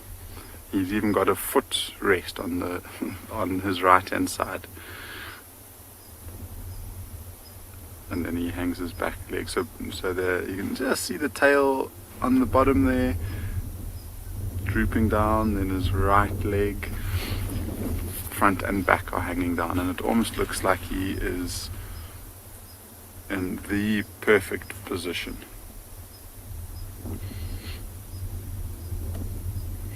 See, just look at how that head is moving still. So he's breathing very heavily.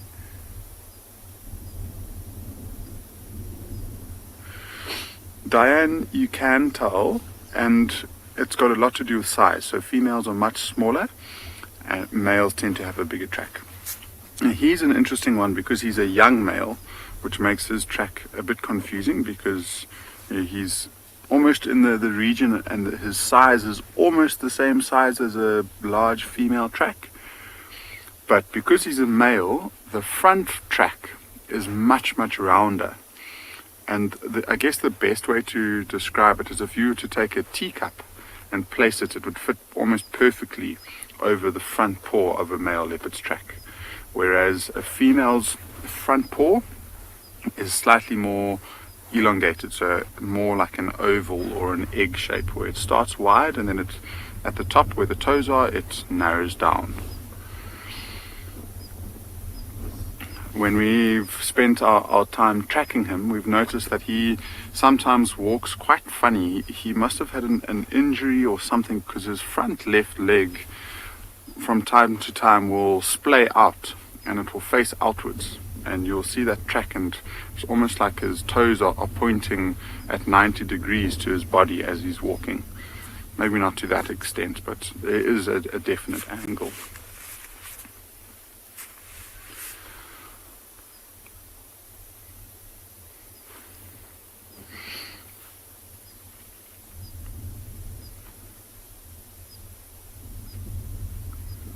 It's just amazing how leopards can make a tree like that look so comfortable.